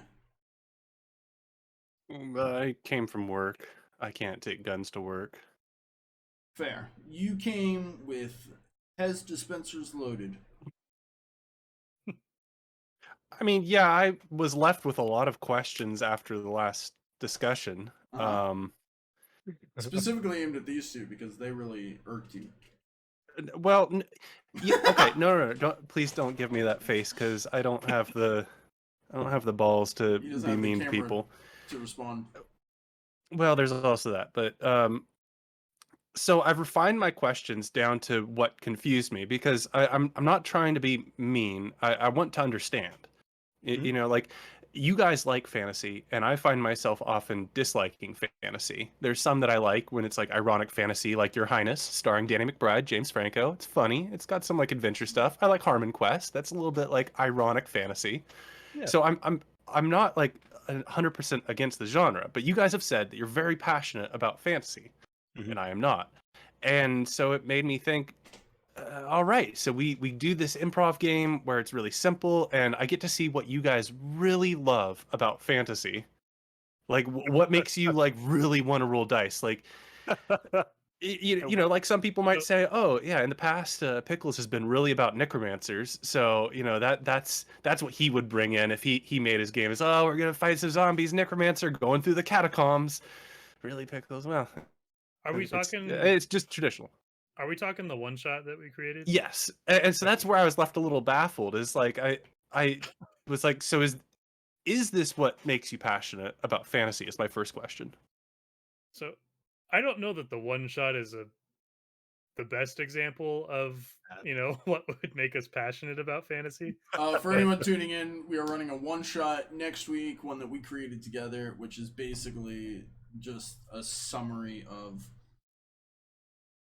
complete bullshit put together. It's gonna explode, and it's gonna be wonderful. It's a night of drinks and discussions. It is. It will be. Well, that's where I was so surprised. Is I honestly thought, like, my expectations was that you guys were going to make something, be like, okay, you know, Pickles has admitted that he was wrong about superheroes as genre, and now he loves that genre when he was a hater in the past. If we do the best possible thing we can make, just a little sample, you know, we're going to get him in. He already bought the ticket. You know, he's going to show up for the show. Let's blow his mind. And well, okay, you did, but I was wondering, like, the entire week, is this what you like about fantasy? A story I have that's thoughts set on in the this. future where you go to a Hydra that has virtual reality? It's like I thought we specifically covered that you guys aren't a fan of sci-fi. I have let- thoughts on this, but I'm gonna Yeah, let them sorry. chip in. I keep rambling, so go ahead and answer whatever you feel like. So I'll let I think maybe Adam and Wrath have more thoughts on this than me, but I'll just say when we were creating that one shot, I wasn't going in with the mindset of I want to make a really quality sell pickles on fantasy campaign. Yeah, I I was- admitted that's an expectation. Sorry. I was going in with the mindset of how can I make this just weird and wacky, and that's what I was going for. So this is not like a traditional. I'm gonna piggyback off that because I'd have to go back and watch the episode, but I think it might be my fault because I think we came to this. We're gonna create a one shot. Pickles wasn't here, but it was Pickles' idea to do this, and then we were all just kind of standing there like, okay, none of us come with any notes. I don't know if you guys do, but I don't come with any notes, being like, okay, this is the plan. Now this hour we're doing this. This hour we're doing this. Yeah, you have notes, but like none of us for the one shot creation, like we didn't come. So it was just kind of like, okay, what do we do? And I kind of hosted it and ran it, and it was just kind of like, okay, let's start somewhere. Someone give me a random whatever, and that's basically how it went from then on. Okay, what's a random? Give me a name. Okay, what's a random? Hydra, perfect. Yeah, what's a random problem? What's the like Mad Libs? Is that what Yeah. it's called? Yeah, Yeah. It was Mad basically. Libs D&D. That's basically what it was. Yeah. It was a Mad Libs D&D is what ended up happening and transpiring there. And Yeah, that's certainly what it felt like. Like I think it'll still be a fun time, but it was very overwhelming to me coming from like the last several it was sessions. overwhelming to me, and I was there for it. Well, and I've said I'm a hater of D&D. I haven't like I Well, that's- haven't made that subtle. That's the thing, though, and- is because hopefully in the future we'll do more of these one shots. Like it'll be like a once a month or once every quarter or something. We'll do a one shot creation. Maybe next time we'll do Savage Worlds, current day. Maybe I the don't next think time we should we'll do- even use a real system. We should be like, if we're going to do something that doesn't matter, where we can make something traditional and then make it as silly as we want or as serious as we want, we should be doing something that's really, really simple that you can literally just have a piece of paper and write down a couple things about your character and be able to use that to inform the roles and just make it like super simple. That's what I meant by improvised. Like, So next time we go to do a one shot creation, you have to show up and be like, hey, we should do this, and I'll be like, okay, done. well, and just to note with that, I'm never going to be showing up the second I get out of my chair at work. Right. Yeah. There's So time I will always be late at this hour. We'll have to note, and someone will have to remind me. Next one shot, we're making up the system. We're not using a real system. Well, no, it doesn't even have to be that weird. We can use the basics of Savage Worlds. Like, okay, like my idea was So you pick 3 things your This is character why is he good needs at. to be here. See, this is what I'm talking. No, you Well- just pick 3 things your character is good at. Be like, okay, Grunkle is a sword berserker. 1, he tells stories because he's a folk hero. 2, folk hero. 3, he likes to drink a lot and eat a lot, so he's good at consuming. 3. So you put those down and you say, we'll give those a D8. Target number is a 4 because we're piggybacking off of Savage Worlds because piggybacks. Anyways, so a D8, that's your thing. You're good at those things. You can improvise what that means. Sword berserker? What does that mean? Is it sword all the time? Is it when he's only berserking? Like we can add things off of that and make it like your 3 genres of what you're good at. There is We a could say system everything. that does this. Open Legend? I can't remember what it is. There is a system that does this. Like, name 3 things about your character, and like that's how you build your character sheet. Yeah, Open Legends it's a little bit more complicated, but I mean like, and then just pick something you're bad at, and we give that a D4, and everything else is a D6, and so we could just go from there. Say, yeah, you just got to roll 4. Yeah, what are you doing? I'm swinging my sword like a madman. I'm trying to intimidate people. Oh, both of those fall under Sword Zerker, so you roll your D8. Like I that's what I figured was something so simple that that's it. I'm a fire mage. It would be one thing, and I don't know where I'm going with this, but I'm saying it very loudly, so I must have had a point. I was just thinking, my initial idea was each time we do this, we could just test out a different system, so that way you kind of get a quick one shot, and they could try other systems, I could try other systems. Like, they've never tried Savage Worlds. We could do a Savage Worlds quick one shot. Someone who knows Savage Worlds or wants to DM it could DM a quick one shot, and they're like, okay, this is what I know, roll for this. Or like, I could DM it. I don't know Savage Worlds as well as Pickles, but I could DM it, and then any rules questions, you're like, oh, what do I do to roll this? And I'll be like, Pickles, and Pickles can be like, oh, you roll this. And okay, cool. You know, and that way we kind of learn new stuff. Yeah, I mean, Pathfinder. No, that's not. No. Traveler, you know, Call of Cthulhu. Well, it's D&D 3rd okay, edition, so 4th edition. What I would like to see for the next one shot is Tough Nuts, you and Adam also, like, and you know what, actually all 3 of you, like, I want to see your true passion about fantasy. I want to see into your minds, like, what makes you so excited about this. Like, like if somebody was asked me, you know, make a supers thing right now, I'd be like, okay, well, we're gonna have a speedster because that's where I have passion for some reason. Don't know why, but I gotta go fast. So I would love to see a one shot I could see that. where So, you like, guys are trying to make your like For your me, I would perfect run, experience. I would run either a pirate one shot or a super soldier one shot, where you guys are like mercenary super soldiers. That doesn't sound like fantasy at all. How is it not? Are you a super soldier? Super soldiers. Are you a super soldier?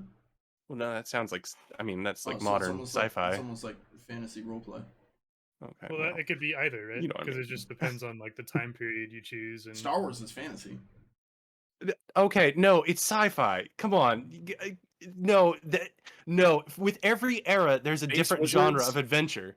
Fantasy is basically always medieval, unless it's urban fantasy, and that's a different thing, because it's in like a modern age. Fantasy, the activity of imagining things. Oh my god. Oh my god. So one thing I will say here, Pickles, is honestly the thing that draws me to it is a little bit of that randomness and being able to put my mind on something other than the everyday sort of like, all right, this is what we're going to do. This is the monotony of it. Because now I'm getting to focus on, okay, what is this entertainer paladin? How is this story going to tie together into this like fantastical like bar scene where we're missing drinks and a bunch of gnolls and a hydra shows up? Like that, I now get to focus my mind and my brain power on something other than the, hey, we have this hole that was drilled to this size. We need to figure out what the new hole size needs to be and what sort of fastener needs to go into it. A little bit of that is kind of getting back to your question of like how is this showing any of the thing that draws me to fantasy? Honestly, it's just the fact that I can focus my brain elsewhere than the technical data that I would typically be doing on a day-to-day basis. Does that mean you're looking more at the storytelling as a way of escaping, as opposed to specifically Lord of the Rings themed, adventures. Yeah, So I would say that somewhat has a bit to do with it, but mainly I would say that the easiest format for me to think of those sorts of imagination things would be the fantasy, like Lord of the Rings setting that Yeah. we were talking about earlier. You were gonna say something, Tough Nuts? yeah, two things. And So the second, the first one, oops. and this is hard to capture in a one shot, because part of the reason I love fantasy is because a lot of times those worlds get super developed and you can spend a ton of time exploring like the depth of the world. Like Lord of the Rings is a great example of that. Like Tolkien spent so much time developing Middle Earth and all the backstory and stuff. Like I I love the depth that that has. And this is to play off of what Adam was talking about. Like it's an escape, but it's an escape into a completely different world. Um, and that's something that you can have in sci-fi. Um, but there's a second aspect of it that I think is missing from sci-fi for me, and this is it's the part that I feel like we haven't talked much about, and it's a weird concept to try and describe, but for me there's like a part of nostalgia to it. Um and the example I would give is like World War II history. Like that's something like that's a topic that I've always been like very interested in. I've told my wife like sometimes like, man, I wish we like lived back in the 40s sometimes, because I just feel like me as a person would just like fit into that era so much more than the modern era. Like I'm kind of an old soul, and medieval fantasy is like taking that to the extreme where it's like so long ago that like a lot of the conflicts in the world were just simpler. Like it was before the world was globalized. It was before, all these methods of communication existed. Like um that's something you don't have in sci-fi because it's futuristic. So it's like taking the modern world and going with fantasy the other direction where it's even more complicated and the politics are just crazy. And like I like the simplicity of the world, but also the creative leverage that gives you. Um, I don't know if that made sense. That is exactly what I wanted to hear. That's the kind of thing that I couldn't think of, and it really answers the question of what you're actually saying. That helps a lot. That's exactly like the Did, raw feeling that you feel that I don't, did you hear him and say I it could kind of goes with understand that. fantasy in the other direction? Fantasy, Well, fantasy. It's Oh, true. I I I'm mean, ignoring completely you. agree with I mean, it's it. just imagination in a different direction, and Mhm. I can understand why people would love that setting. But for me, it's just like I, I don't want to have more complicated politics and more complicated methods of communication and I'm already travel. And stressed enough, man. yeah, like the world right now is already enough for me. Like with AI and all this crap, it's like I love tech. Like I work in that industry, but Yeah. I love going the other way in like a simpler time where Mhm. like, you know, there's still conflict in the world. Where you And had to meet in person to do D&D groups, not this yeah, online Yeah. shit. Yeah. I agree. I prefer it too. The thing that really stands out to me as like a weird to me a quality of life thing is you mentioned communication, and I've often had the issue with like fantasy games and doing 1920s games is characters are in like different areas and they can't communicate, so everybody's going off their own clues that they only have, and then nobody meets up and talks later. And I thought, wow, wouldn't it be easier if we could just assume like that everybody in the group is like they're friends. The first assumption.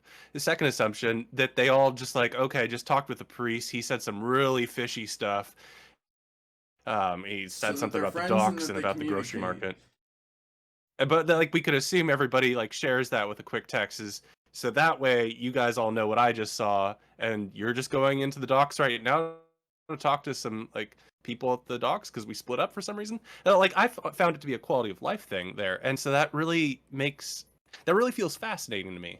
That as a player or a storyteller, you prefer it the opposite way with that need, because that right there, it solves a conflict of, okay, we have a message, how do we get it out? And in the old days, it's get on a horse, quick. Yeah. Yeah. Yeah. I understand that, like, there's some limitations with that, with the storytelling. Like, you can't get on the phone and call someone in another city and communicate information.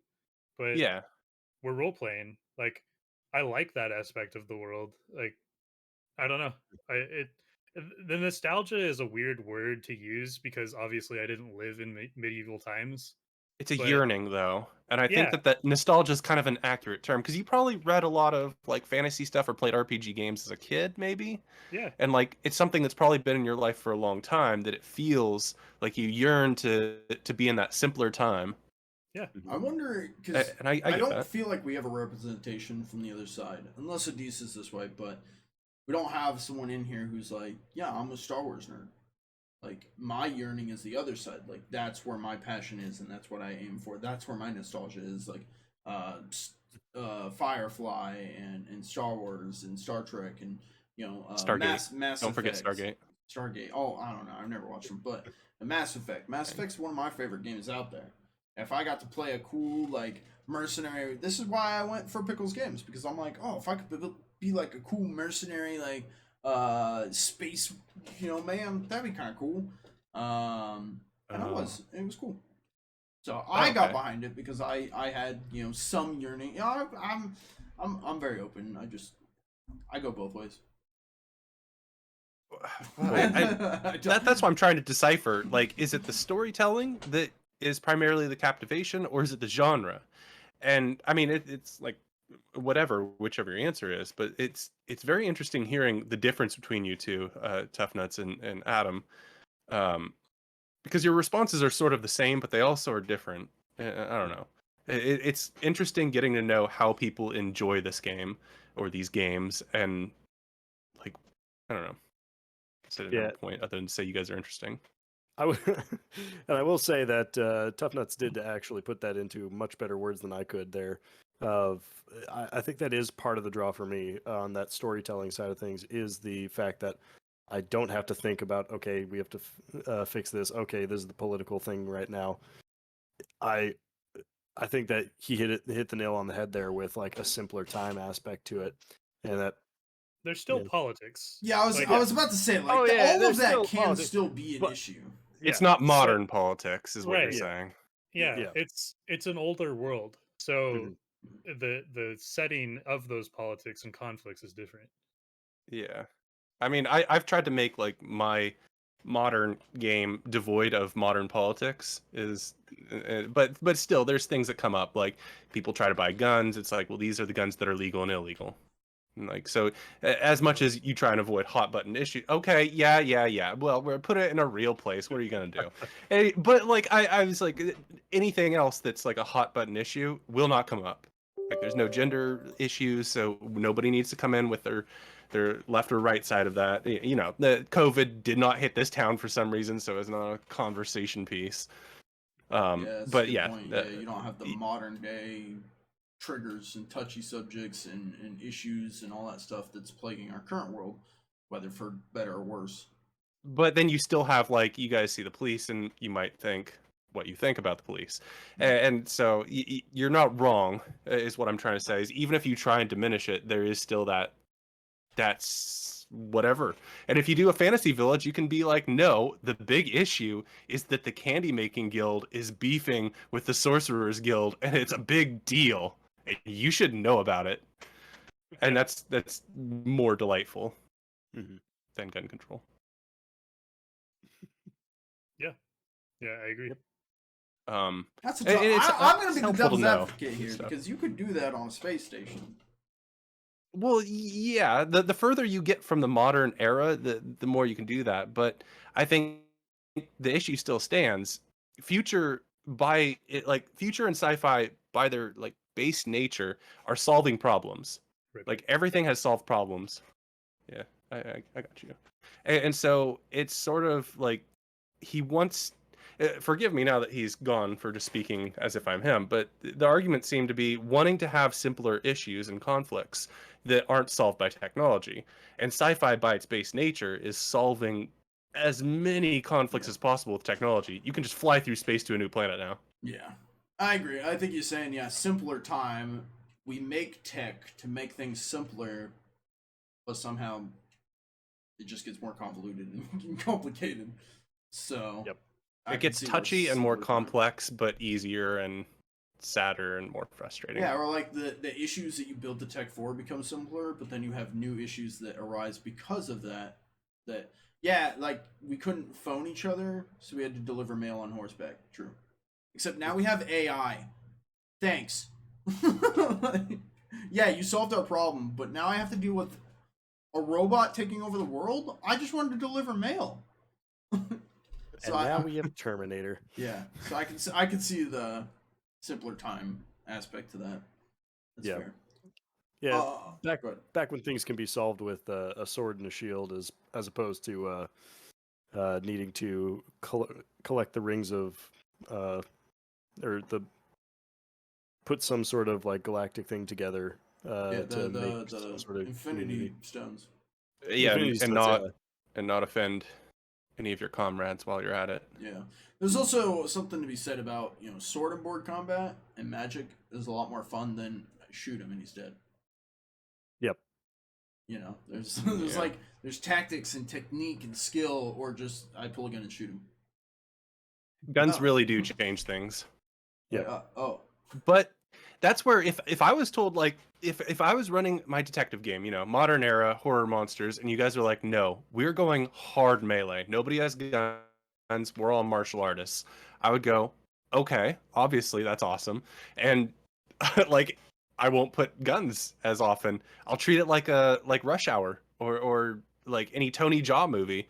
Like, you guys, if people pull guns on you, you'll be using your martial arts edge and your first strike edge, which you have because we're doing Savage Worlds and you're smart, and just slapping the guns right out of their hands, and then being like, also throat punch. Like, that's what you would want if you played a martial arts game, even if it was in a modern era where guns are possible. You want to be throwing their guns on the ground and say, no, not today, Mr. Man.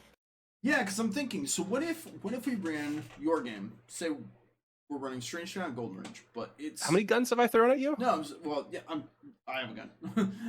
But I'm saying, Yeah, but, like- say we ran Strange Town Golden Ridge, but in Lord of the Rings times, in modern fantasy. Not modern fantasy, I guess it would be classic Traditional fantasy. Yeah, whatever. And say we run that game back then. So you've got a paranormal investigation type game, right? Would people be attracted to it? Because what you're doing is you're taking the same game, you're just changing the setting. Would people be attracted to it? I think it's just that you're not in the classic traditional fantasy that pushes people away, or is it the paranormal investigation? Because like, what if I haven't done a whole lot of it, but what if I had paranormal investigation in King's Crossing, which You do. I was gonna say I kind of do actually. Yeah, you brought that up, the fairy thing and changeling folk. That's it's not traditional. I don't want to say traditional, but that's like one of the subsets of like modern horror. Is you have like, demons, ghosts, serial killers, and then fairies is somewhere down there in like the top 20 of common villains. Like, it's an interesting concept, but I don't know. It wouldn't really change that much if I switched to like a medieval era for my campaign.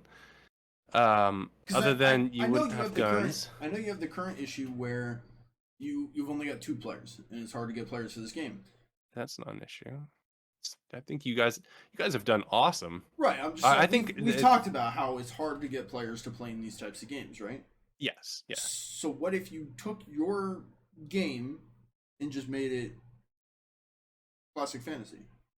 What would that affect on both sides? Would it? We can use Adis as a potential player who's looking at the game, being like, "Yeah, I'm not interested in the modern fantasy." Would that change anything? And from the DM side, Pickles, would that change anything? Like, you have a story you want to tell. You have a game that you're passionate about, right? You wanna play it. You want to see it through. What would that change? I'm not saying do it. I'm wondering. Yeah, no, I follow. I follow what you mean. And this is sort of a two-part answer. So the first part is that it would change enough that the things I want to do wouldn't have the proper impact, I think. Because, and this is a spoiler alert that I'm more than happy to give, because you're either not going to remember or you'll remember and then you'll be like, uh-oh. I was going to say, I'll forget.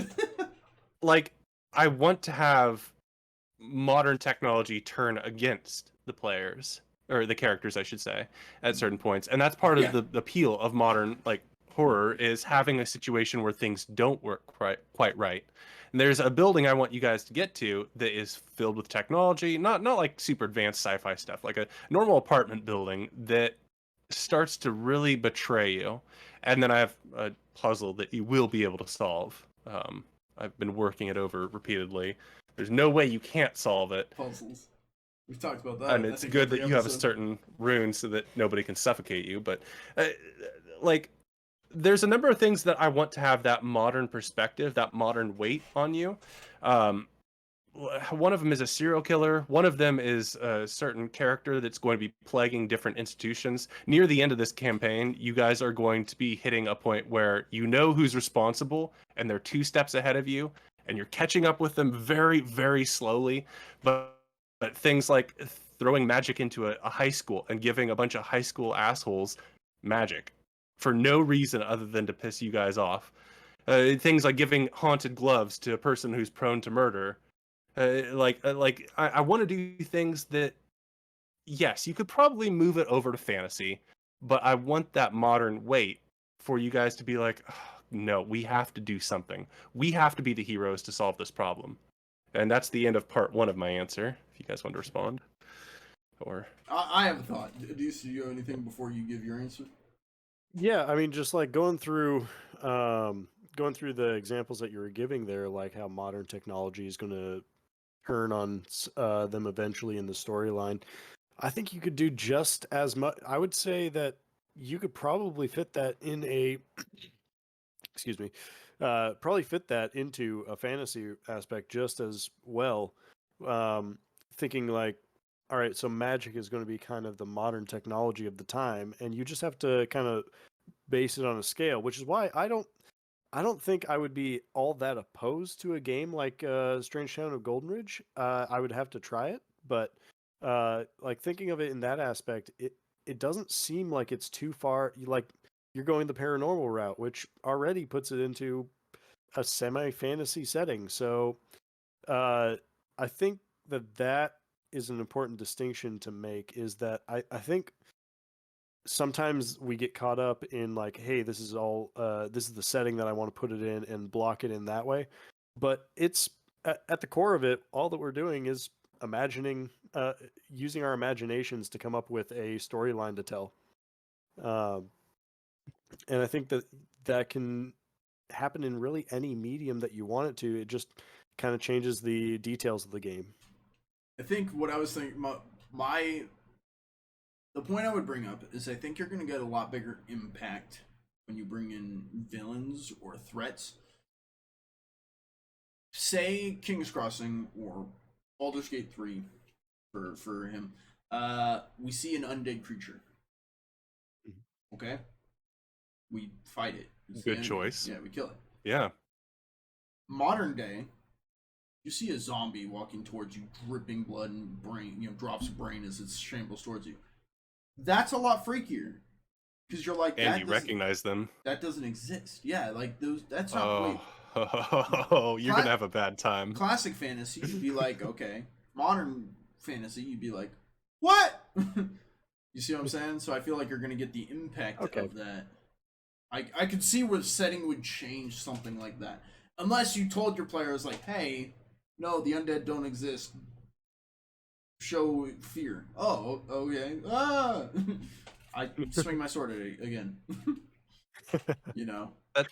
Those are both really good points, I think. I And use yeah, the example of the creature that we saw stalking outside the girl's window. yes. What was their reaction? What the? Yeah, you guys started blasting. Yeah. You did not hesitate to shoot the fuck We out didn't of know that what thing. it was. We were like, this shouldn't exist. Like, it's probably the devil. I don't know. Like, it was like, oh god. Whereas if you're in a modern or a classic fantasy, you're like, oh yeah, it's a Draugr. Like, yeah. Gosh darn changelings Yeah, or like- doppelgangers. Tried it again. So Stop doppelganging. it kind of goes back to my original statement that we were talking about. Say you take a Pokemon game, and I bring my players into a Pokemon game, and I'm like, oh, you see a yellow rat. People are like, nah, it's Pikachu. Where I'm like, no, your characters don't know. Like, okay. Pikachu. So it's similar, like your zombie versus what the fuck is that? Yeah. To catch Tough Nuts up, they're discussing what would be the real difference if I took a modern game that I've written and just put it into medieval fantasy, given that I have enough paranormal nonsense that it's considered fantasy by some people who are bastardizing genre definitions, even though that's what Google said, and I disagree. And so the basic argument is that, well, I defended you for a little bit there with the communication stuff, but yeah, like I've said that there's an impact to putting in a modern era. Different things have different impacts. A zombie is much more different when you know that person, and you know you can't just kill high school kids who have terrible magical powers because that's going to get you in trouble. And so there's different weights, but also that weight might not be something you want. And so that really brings me to my second part that builds off of what Adam just said. Why not just kind of go into fantasy? And that's what I've been trying to do, because I think and like everybody, I think no matter what genre you write for, you have particular themes and elements that you draw on and use subconsciously or consciously. And so I thought, you know what, if people are into fantasy, I'd rather like try writing my stupid stuff as fantasy. I took a lot of adventures out of the camp Pickles? I was writing for Pickles. A Strange Town of Golden Ridge because I want to change things. Oh, did you guys lose me? Yeah, you cut out there. You took things out. What? Oh yeah, I took adventures out from my Strange Town of Golden Ridge to shorten up the campaign, and then also make it so I could use those adventures where it's more appropriate. Like some of them felt much bigger. Like, you know what? Maybe a detective and a bounty hunter shouldn't be doing this thing that's meant for superheroes or fantasy heroes. So I tried to narrow it down to things that I think you could accomplish reasonably, and then just keep a bank of other things. So I've been trying to write more fantasy stuff, like medieval things that might appeal to more people who I would like to roll dice with and hang out with. Because I don't know. I just think that no matter how your style is, you can change your genre. So I'm going to throw in an example here. I have, for the longest time, wanted somehow to build a PMC, private military contractor company, a military squad, and this could be anything from we're in a castle, and I've started bringing my mercenaries into the castle, and like I can go back to the castle and be like, hey, what up? You know, I recruited all these people, and my place is growing and building and adding in shops and vendors and people, you know, that we met and friends that we made and all that stuff. This could be on a spaceship. You know, I've finally earned myself a spaceship somehow through quests, and I've got this big spaceship that people coming in. It could be on a pirate ship, and I've got, you know, pirate ship. I could be on an air balloon. It could be in a modern day building. So like the concept of what I want to do could be altered to fit whichever medium, whichever setting you put it in. And I feel like that's just me as a player, so you know, a goal, one thing. But I'm saying like, I feel like I don't know, that's an interesting concept, like from a DM's perspective, to be like, okay, I want to run a game. Say I want to run a game about you killing the current gods and like issuing in a new age. What setting? What setting are you, my players, interested in? And then I build the campaign from that. So this goes back to before I left when we were talking like sci-fi versus like classic medieval fantasy. Yeah. And I think a lot of it, in my opinion, comes down like one of the most important part of any story is going to be the conflict, and um, like you can't have a story without conflict. And one of Yeah. the biggest differences I see between the two genres, if we're going that route, is the complexity of the conflict. Like with Pickles, your example with like the zombies and necromancers and stuff, like in a sci-fi world, like the conflict might be like, how do we explain this with the science of today, and like how did it come about and all that stuff, versus like classic fantasy, there might be a lot more that's left unknown, and it's simpler. And It's not meant to be known. It's magic. sure. Like, And it's not a corporation or science. It's just there was a necromancer probably, and let's burn his book. right. And you know devil's advocate here, like you can go as complex as you want with any story, but my point is, like, for me, I think it's easier to like focus on the character development and character interaction, and like uh it's easier to focus on the world when it's not so like I don't need 5 pages of notes to like understand everything that's going on, because it's a simpler world. Like I like that. But I don't know, that's just me. Well, would it be fair to say that a frustration you might? Oh my gosh, a frustration you might have with modern or sci-fi settings is needing to know what resources are available, in the sense of like, okay, we got a problem in a fantasy game.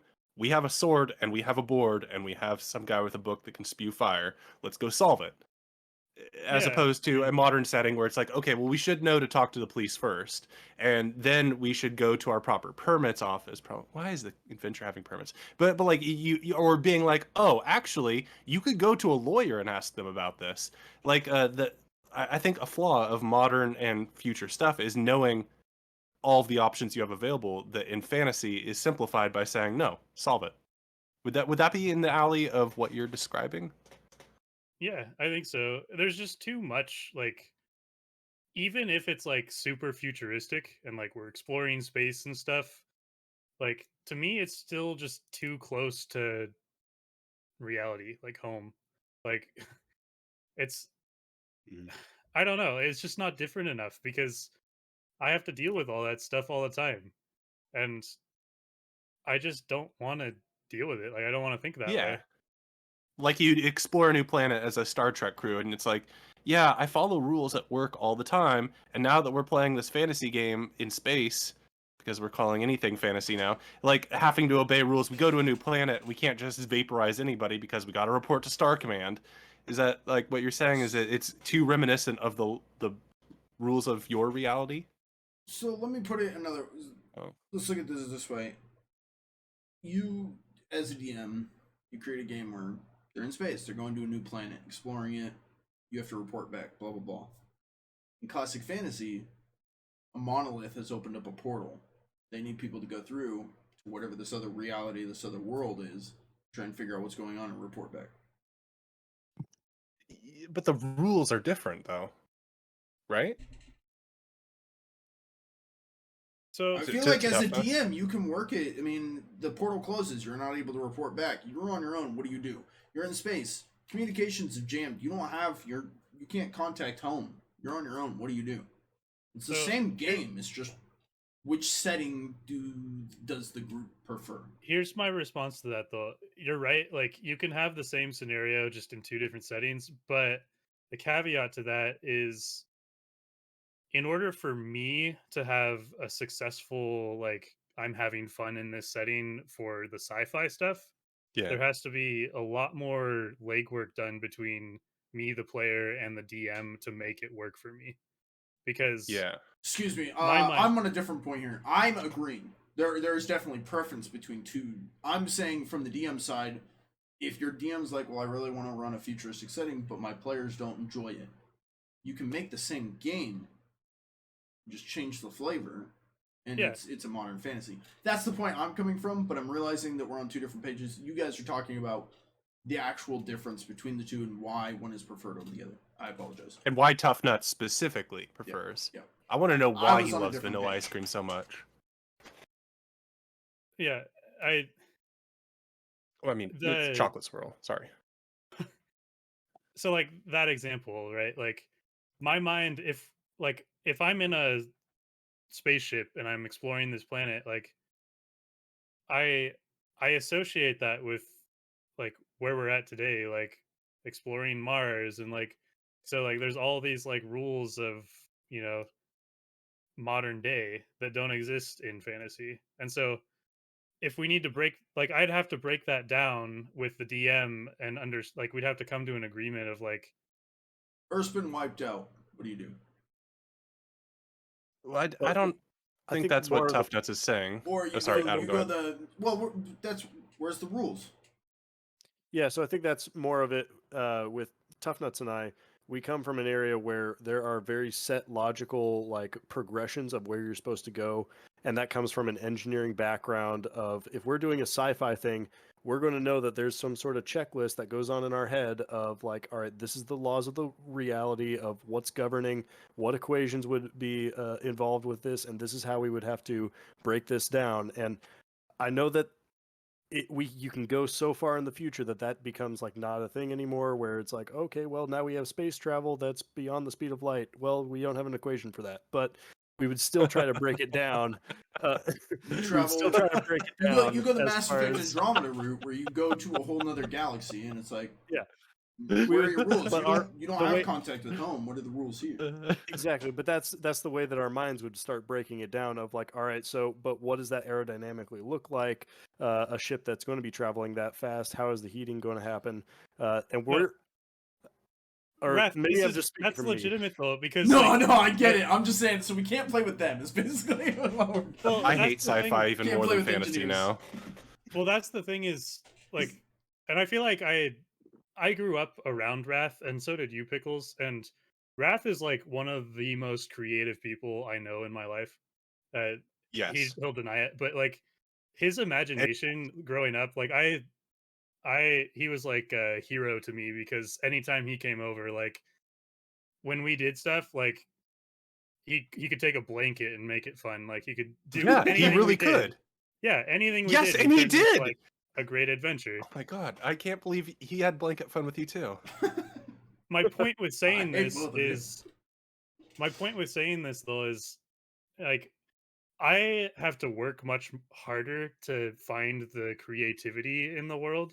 Um and the easiest place for me to do that is classic fantasy. If I'm in the sci-fi world and all these other things, I struggle with that and I'm much more analytical like Adam's talking about, and I have to like break everything down and understand it thoroughly, and that's just the way my brain's wired. Oh yeah, Um yeah. No, that I makes sense. I really do just want to understand. And I'll get sorry, I'm cutting you off here. You're good. But like that is what I mean when I say the weight of modern society. Like in a sense of storytelling, you do want that weight, but you also acknowledge that there are a lot of people who are not going to want that weight of things have meaning and there are rules of society, there are rules of science. And so that makes a lot of sense that you would find those repulsive or at least like difficult to engage with. Like that makes so much sense. the the question I would pose to you, Wrath, is like, and I think this is where I have a hard time disconnecting the analytical from sci-fi. Um, your example of like the Earth's gone and all the rules are gone, but we're still in this setting of like we're space traveling, and you know it's very like, you know, tech has progressed a long ways. Like my question is, how did we get there? Magic. Because I mean, You if don't that's have the tech. answer, Maybe your jets are fueled by wizards pumping spells Hold into up, it to. Spelljammer. Spelljammer is a thing that is space fantasy. I played a game of that recently on Inwell's channel. Actually, I was a fire druid. It was D&D. So your space travel, your spaceship, you've hired one of the players is a wizard who was hired to fuel they're specifically trained wizards to fuel. There's actually a Well, show no, it's out. they have a hat that they wear. I'm and it's making not up one of my the own players. thing. Okay. There's a show, Shadow and Bone or something like that, where they've got like it's Yeah. the wind people. They like fuel the ships, and they're wizards, and they're like, "How does your ship fly? We have a wizard." You're like, "Oh," and like, But see, then I would Weird. start then going down the path of, all right, how does that magic then work?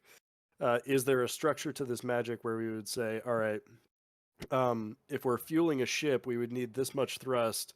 So you would have to be compressing, using a spell to compress the air, and then using a spell to ignite it. That no.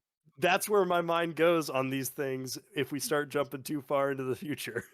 I just No. realized. Hey, Wrath. yeah, Can you come over here for a moment? I think I just realized these two are a little too smart for us. yeah, because like I'm wondering how King's Crossing. I'm way out of my league. When you guys come across airships, and you guys are like, "Tell me about your airship," and I'm like, "No." What is it like? I don't want I to. will Screwed. say,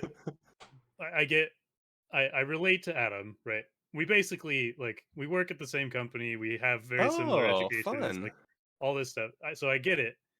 But if we go that route with the take the tech out of it and replace with magic, and uh, that gets me closer to being able to consider doing Yes. a campaign like that. Yeah. So yeah. my goal now is one of our one shots. I'm gonna DM it, and I'm gonna come up with some kind of weird magic sci-fi blend that is gonna at least allow you guys to play one, and we'll see. Yeah. What? Like, what? Why? What? What? Why? Like, I'm over here sitting. Like, okay, I want to write knowing what you guys like. I want to try and write a fantasy game that'll tickle your funny bones in a way that's not like Hydra and medicinal, which is funny, but You also worked really hard on that. that is hilarious, and I love that. That's the one thing I remember besides Deathwang. Definitely. Definitely. Yes, I was only partially there for the inside joke. A Hydra. But like My it dad makes me want to definitely- like. It's an inside joke I don't even understand. I think it's from Yeah, World I of was gonna Warcraft. say. Yeah, it is World of Warcraft. It's World of Deathwing. Warcraft. I don't even know what it was. I just said Deathwing, they yeah. came up with the name, and it was a character from World of Warcraft. And I was like, well, I don't know if we can technically use their name. Let's just change it. Nobody's going to care. It was Deathwing. Yeah, I changed it to Well, Deathwing. It's Deathwing, but we were talking about like a Merkel. Right? Yes, Well, Merkles. yeah. World of Warcraft was making fun of its own, one of its own main characters by, it's hard to explain, but See, it's not I even think a I joke. get it. I just changed It's an the name inside to joke Deathwing. within the setting. yeah, Hmm. yeah. And now it's Deathwing. It's No, Deathwing. it's definitely. And but like my goal now is if I run a game for you guys, I want to run something so fantasy and traditional and appropriate that you guys are like, oh, this guy isn't that full of shit, just like partially full of shit, or at least have something fun for you guys. Because I But think it has to be fun for you too, though. I've told Wrath like, My sci-fi game will be fun. well, I'm sure that it will, but I want to overcome my He's so handicaps with this audience here, of course. And that's what I don't think know. is great about this show is we're gonna have people doing both sides. I mean, we can do it, both of it. Like we've got people who are like, I prefer fantasy, I prefer modern. Cool, let's showcase both. And then just like I prefer fantasy, you're like, I want to make a game that's fantasy that they'll enjoy. And on the other hand, I'm like, I want to do a sci-fi thing, and they're like, I don't like sci-fi. I'm gonna make a sci-fi game, but I'm gonna tweak it to where hopefully you guys will be able to find the enjoyment in it, and that way we can do both. Yeah, well, and they love you, so that's why you're making that choice. And I'm over here like, I gotta impress these guys. They know numbers and shit, and I don't know numbers and shit, even though I'm an accountant apparently. Like, so it's like I want to make something fantasy that you guys will be like, yeah, that was acceptable. Yeah, but or also good. you have to enjoy it too, because I think players pick up on that, right? If a DM's not into it, so it has to be something. Well, and I you're have ideas. Well, okay, so I have a narrowing idea here. Like, so in a fantasy setting, medieval, like, do you want to be a freelance person? Like, at the bar, I'm a knight, but I'm sort of an ex-knight, or I'm a wizard and I'm out and I finished my apprenticeship and I'm going to pick up a job? Or do you want to be somebody who is following along somebody else. Like I'm a knight and there's this super knight that's like leading this battalion and we're going to war and fighting undead along the way and hopefully not dying from attrition, or I'm following a sorceress who leads this traveling caravan and we are part of her merchant like society. Some of us steal, some of us cast spells to help her, we all deal with problems. Like, do you prefer to still have some level of um Free will? of order or structure, Ah. or do you prefer to have the free nature of I don't work for nobody, I'm a freelance mercenary, to Tough Nuts, and then to everybody else once Tough Nuts has responded? That's a good question. Um, You're asking just preference? Yeah, this is entirely preference, not whether one is right or wrong, just whether you prefer that complete freedom or structured freedom. This might I'm be a having a heady question. No, I well, think I'm it's a having good a hard question. yeah, I'm having a hard time answering it because I think I'm okay with both. And I'm Adam looks like he has an answer. Yeah, I go might ahead. have like just a little bit of a caveat. I do. So I'll take your question and kind of bend it a little.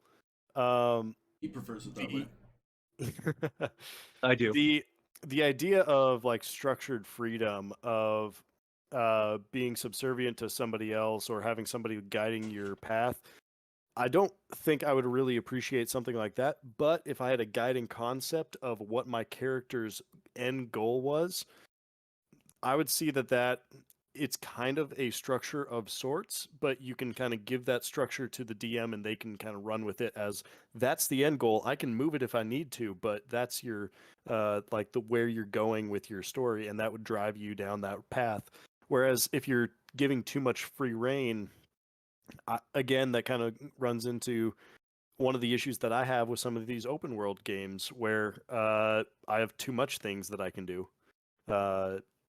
So I do like having that kind of structured freedom. I don't know if that's even a possibility, but yeah, kind of structured freedom where there's an end goal in sight, that there's a goalpost. You can DM can move it if they want to, but there is something that you're driving towards with your character, and in that gives like the end goal for the story itself. Interesting. See, I come Yeah. from the other side. I'm like structure, but I think that might be the military in me. That I'm like structure, please. But I mean, I could see it. I could see it. Cause like I'm thinking. The first example that comes to my head is we're in space. I'm a space mercenary. We're like a band of raiders. We're on our own. But within that group, there'd be structure. There'd be the captain, co-captain, engineer, pilot, like whatever. You know, you'd still have the structure of the party or of the crew of the system that you're using. Where pirates on a ship, who's commanding the ship? You're still gonna have a structure that you go off of. We're in a military organization, the structure. So I don't know. From my side, I still see the structure, and I'm like, yay, because I understand it. I'm comfortable in it. You know, I get it. I know my place. I know where I belong. Okay, perfect. If I'm left to total creative freedom, nothing against it. It's totally valid. But on my end, I'd be like, I don't know what to do. There's too many options. Like I don't need. I give me 3 options, and like I'll pick one. I'm good with that. Give me a million. I'm like, So for me, the structure would be a huge pull, but that might just be background. For me, yeah, hearing those two answers actually helps me kind of understand the question better. And I think for me, if I'm like your example of like the freelance work and like no structure and it's just kind of like you're placed in the world and you can decide what you want to do, like that can work for me as long as I have meaningful connection to the world. And I think that's where the structure comes in, is like I don't need it to be like, you're following this sorcerer and you do everything she says, and like eh, it doesn't need to be that rigid, but like as long as my character has like meaningful connections that are like impactful to my character, like if I have a relationship with this sorcerer and I can still talk to her and decide what we want to do, and understand my place with her or something, like that's better than if I'm just freelance and just I have to just go talk to random characters and like try to look for something to do. Like I've been there. Yeah. I want to feel like I'm a part of the world and like I have a place in the world, but it doesn't need to mean like I am like you're deciding everything that my character is going to do rigidly type of thing. Yeah. And maybe if I can clarify with actual like ideas I've had, is I oscillate between two fantasy concepts. Like the first is like the classic, you're in a small town, there's things that happen around, but you guys are like small town heroes. One of you is like a big buff guy that has a sword, you hit things really hard. One of you is really brainy and you've got smarts, and one of you is really connected to the Lord or church of whatever, and so you can heal people and perform miracles. Like the classic fantasy group in a small town where things happen, you guys address them. And so there is the structure of I don't come to the game being like, so what do you want to do? I come to the game being like, uh-oh, you've heard about this thing. There's a freaking Hydra out of town. Oh, his name's Daftwang, really? Okay, but well, okay, he's fine. It's fine here too. But like that kind of concept is each adventure you have something happening that you as local heroes or freelance mercenaries get roped into. Obviously, you like give the idea of like, no, we are for money, and so I come at you with money. And the other Versus- idea, the oh, sorry, what was it? I was gonna say, so I get that. So then versus what's the other idea you're gonna go say? Well, and the more structured idea then would be like I hit you with the concept of there's a powerful sorceress who runs a traveling like carnival. They go to every town and they do this performance of carnival. You could be anybody in the mix. Like you could be a performer, you could be a like setup, bring down kind of thing. You could be a pickpocket in the crowd she uses to get extra funds. You could be a sorcerer. You could be anything you want in a fantasy like setting. But the key thing is that when the sorceress wants things handled, she calls upon the group. And so you might get to a town and be like, you need to bring this delivery of silver to a very specific blacksmith, or I will be pissed off. And then, of course, there's going to be thieves involved, and you have to track down the thieves and then kick the thieves' asses and then get extra loot. Be like, wow, we have like double the silver we had before. What do we do? Well, you pocket the extra silver. But that kind of thing, where there's the threat of an employer or a structural, like you could replace the sorceress with, I'm your noble lord of the land. You are my knights. Deal with this bandit problem, or I will be TO'd because your noble's like very feminine, I guess, and won't say bad things, like that. But that's the idea: is that in a structured thing, is you have a character coming to you, being like, you will deal with this problem for me, yes. And you say, yes, we will. And I guess I wonder how much you prefer a more freelance thing. You're at the bar, people come up to you, you could say, fuck off. God, Yeah. I can see I both think- ways. Yeah, I think my preference there is the freelance option, and the reason is because you can develop more characters that way, in my opinion. Um, I like this makes me think a lot about the campaign I'm getting ready to run starting Sunday, and like it's Ooh. gonna be built like that, where like these characters are in a town and there's lots of people in the town that all have leads to different parts of the story, and the characters may not go do all those parts of the story that I'm going to have prepared, if they choose not to, but they'll have that option. I like that because to me it feels more like a realistic world. Um, like it's living and breathing, and there's different people doing different things in the town versus like I think of my mind goes to MMOs, which is the games that I'm most experienced with, and a lot of times they have like these quest hubs where you just go to one NPC and he gives you 10 quests and you go do all of them and you come back and he says, "Hey, good job. Here's 10 more quests," and you go do a bunch of quests until you're done with that zone. And it feels like better storytelling in my opinion is if like there's more depth to the town and like different people have different motives and goals, and I think it gives you. I think both can be done well, but I think the more open option gives you more room to have like a setting feel more alive. I guess, in my opinion. You mind if I piggyback off this? Go for it. So, the only opposite side of the coin that I would point is I come up with a character who I or we'll give this as an example. A classic Revolution game, one of my former campaigns. You're knights on a ship. You serve. You're all part of the same group of knights. Like you sail together. It was a archipelago campaign. The knights were basically on a navy. So the knights were all seamen, and operated their ship. You were in charge of the ship. You had people who would man the cannons, people who would man the helm, people who would fight, board the other ships and go and fight. And God, I miss it.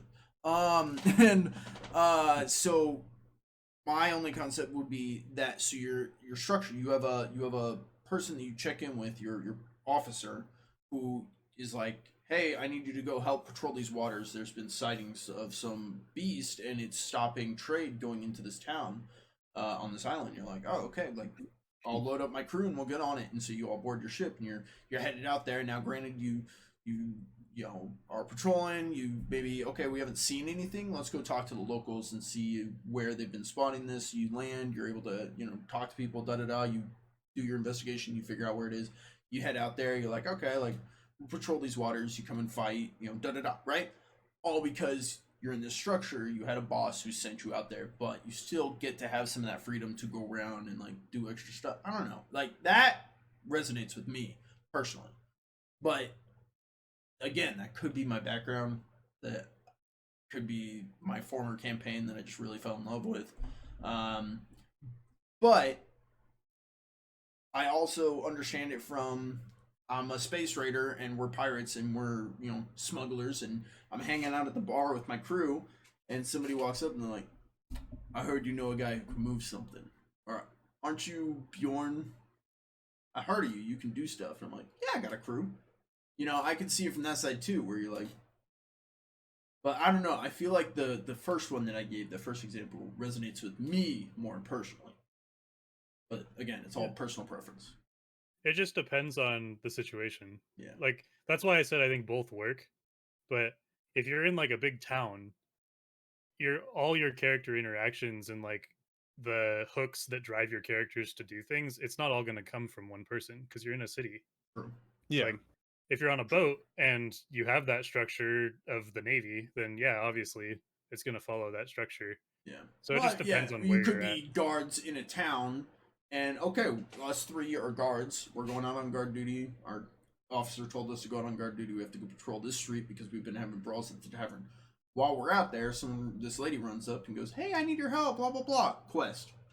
Sure, but then So I know I'm agreeing with you. I see your point. Like yeah. you're So in like town, in it that could be different. example right there, then maybe some of the sessions could be dedicated to like, all right, the guards party has time off. Like, what are they going to go do? And then they can explore kind of in that more freelance option. Like, they still have all their abilities and their gear and stuff, but maybe Yeah. they interact with someone else and decide to go help someone else do something. Like, I think that's interesting gameplay. Like maybe they go out to the cabin by the lake to go relax for a little while after they've had a very bad situation, Swim in a seeing lake. monsters they just slayed in the town square. Yeah, like that's interesting, living, breathing world. Like, not everything is the structured work. Yeah, Just so you and know, you I just like called that. Strange Town of Golden Ridge. Interesting. Yeah, no, I tricked you into that. I'm sorry. No, Well, no, it's not that that's interesting. But Oh, like, no, I do It like is that interesting. idea. I I agree love with it. you with Yeah. the idea that not every adventure should be coming at like the angle of this is another struggle. Some of them should come from like organic, mundane sources. I feel, and the unique I don't know, the unique opportunities to be human, even if you're not a human.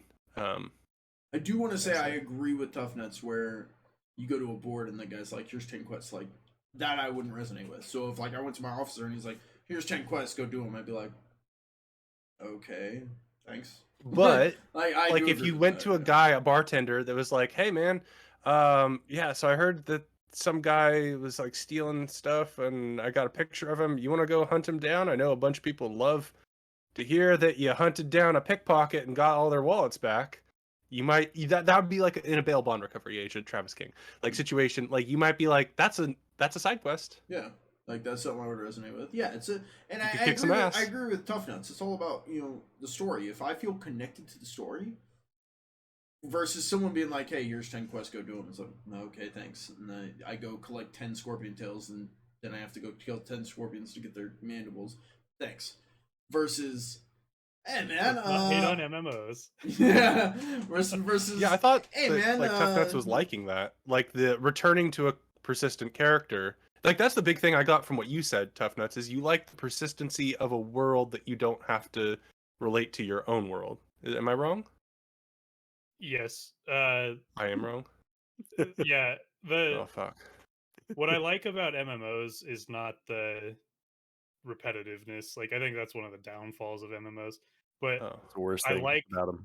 I like the flexibility of what you can go do with your character. Like I would compare it to like Skyrim as one of the most classic like RPGs of all time, like single player. And in Yeah. Skyrim, you have a bunch of things you can do with your character. Like there's tons of storylines and stuff, but um there is a pretty rigid structure of like, if you want to be a wizard, you go to the college and study magic and like, it's in an MMO like you can kind of just do whatever the hell you want and go talk to anybody and it's like a whole huge world. It's not the best example, but yeah, like I don't want to always just get everything from one character. I want to interact with lots of the world. Oh, that's what you were saying. Yeah. Okay, I misunderstood. My bad. Yeah, sorry. It's yeah, it's he a was complex on topic. that side, and that's where I came in from the other side, being like, I would be okay being a knight on a ship with my specific crew, and we reported to an officer who was like, "This is your quest," and then from that quest, Yeah. other things expanded, and you got more from it. Yeah, and That's I'd the be two okay with sides. that too, Pickles. Like that's fine. I think that's interesting. But then I want our characters to like I just don't want it to be a repetitive. I'm on a boat. I do things for my captain, and we accomplish it, and then do the next thing for the captain. Like I want to go do other stuff with other people in the world too. Yeah, the story would need Yeah. to unfold. Like, for example, I can give away Revolution because the campaign crashed and burned, and I probably will never return to it because I tried like Well, the 7 boat didn't times. burn. I tried to 'cause- run this campaign like 7 fucking times, and it never Yeah, well, worked Grunkle once. survived the last one Grunkle did survive. somehow. So you start as knights on a ship. You're part of this crew. You report to your officer. Over time, you become more independent. We have our crew. This is our ship now, and then your kingdom crumbles. You guys have a ship. You don't have anyone to report to anymore because your kingdom fell apart or was taken over, or whatever version of revolution we're talking about. And so now you guys have to go survive. You're exiled from this land. You're wanted men, whatever. So you gotta get out elsewhere, and it expands and unfolds from that. So I'm kind of shooting myself in the foot here because technically I just went for both sides. One is your structured reporting to your officer. One is okay. Now we're on our own. So I guess both. I think a Sorry, good Pickles. story would use both. Yeah, I think so too. Yes. Yeah. I think actually you bring up a good point, Wrath, of I think it's important to have like kind of a structure of all right, in the early game when you're still figuring stuff out, you're still learning about the world. Tutorial. Have somebody to guide you of like, all right, you should probably go check out this person here, and all right, you should probably know a little bit more about these people. Having that sort of structure in the early game is important, but I think it becomes more important in the later game to have your own independent freedom. Yeah, to move yourself where you need to go. That's how I'm gonna run our campaign, Adam. So lucky you. Trying to I see will if there's a break it. way I can turn Arwen's Rest to get Grunkle and Torvek a part of the local militia. Like, Well, Grunkle is if you said anything and just threw in the word like you'll be a hero. Oh. Well, he's like he wants to be a hero, and he's sad that he failed at everything. Anyways, Grunkle's a whole mess. But this isn't Grunkle's therapy hour. This is drinks and discussions. Grunkle's So- therapy 30 minutes. No, So Grunkle does. we've got. Sorry. No, I No, think this no, is I the wasn't right going time to anywhere. bring it You. up. I know what you're getting go to. I for think it. it's the right time. Go for it. Yeah, I was gonna say we've got about 36 minutes it looks like left, and I'm going to be starting my campaign on this following Sunday, and I'd love to have the opportunity to discuss some of the questions I had before the campaign with. I got a couple experienced DMs here and a player or two that's I think this would be a great time to ask questions if that's okay. Do you I mind? didn't know Adam was a DM. Two Oh, experienced you know. DMs. Do you mind if I grab a beer real quick? If I can keep Yeah, up go with do things. it. It'll take me 32 seconds. I think that's a good idea, though. I remember you had a list. I do. Yeah. Sorry if I waffled on too much. No. This is good. And I really don't want you guys to be like brought down by my negative energy. Oh no, no. Okay. I think we've kind of come to an understanding here, actually, though, that really it. Honestly, I'd be okay. I will say I watched one of your episodes of Strange Town of Golden Ridge, and I thought it was a very intriguing system and a very intriguing story that you were telling. That's very sweet of you to say. I did spoil appreciate it. I told him that you guys were watching. I do recall that, but I always think the worst of myself, especially the day after We all do. sessions. Like the day after Same. sessions, I'm like, Always. God, I fucked everything up. No. Same. I But, edited King's Crossing and I was posting on YouTube and I noticed at the end I'm like, it didn't totally blow up my face. That's cool. That's a win, kind of, right? Yeah. I get it, man. But we got questions here, and we have limited time. Yep. Okay. Yeah, I'm trying to figure out. You just let me know if you need me to leave. No. That's not going to Okay. be an issue, I don't think. But I think the first question, which is a very broad question, but just in general, like going into a new session, I'm a new DM. I've never led a campaign before. When you guys go into a session, like if you want to go in feeling like you're well prepared for it, what would be your list of like, I have to have this ready? Like, and I know that's a really broad question, but like I'm trying to look for like kind of a checklist of like, all right, I'm ready for this week. I feel prepared for it. What are the essentials for that? I will let Raph respond first. Okay. I think the biggest thing that you kind of learn over the years as a DM is, I'll try and keep my answers concise because I know you got more questions. You prepare your adventure, plot hook, main events that happen that you want to get across, like main clues you want to get across, main NPCs you want to introduce, main plots you want to expand, whatever the case is, right? For that session.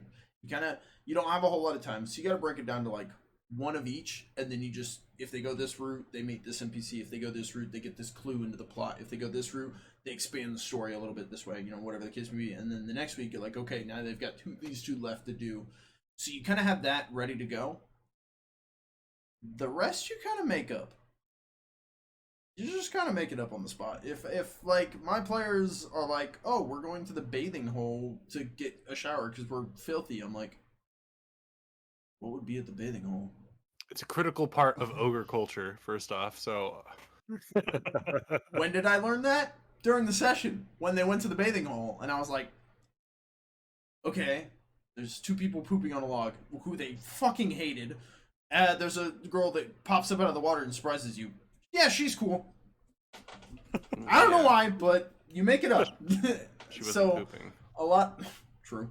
A lot of you're just gonna find that you kind of got to be ready to, like, you as the DM know the town, right? You're like, I know the general idea of what this town is. I know like, I wanted them to meet Liliana. They decide to go to the watering hole. I'm like, okay, how do they meet Liliana at the watering hole? She's Naked. there swimming and bathing. Yeah. Okay. Done.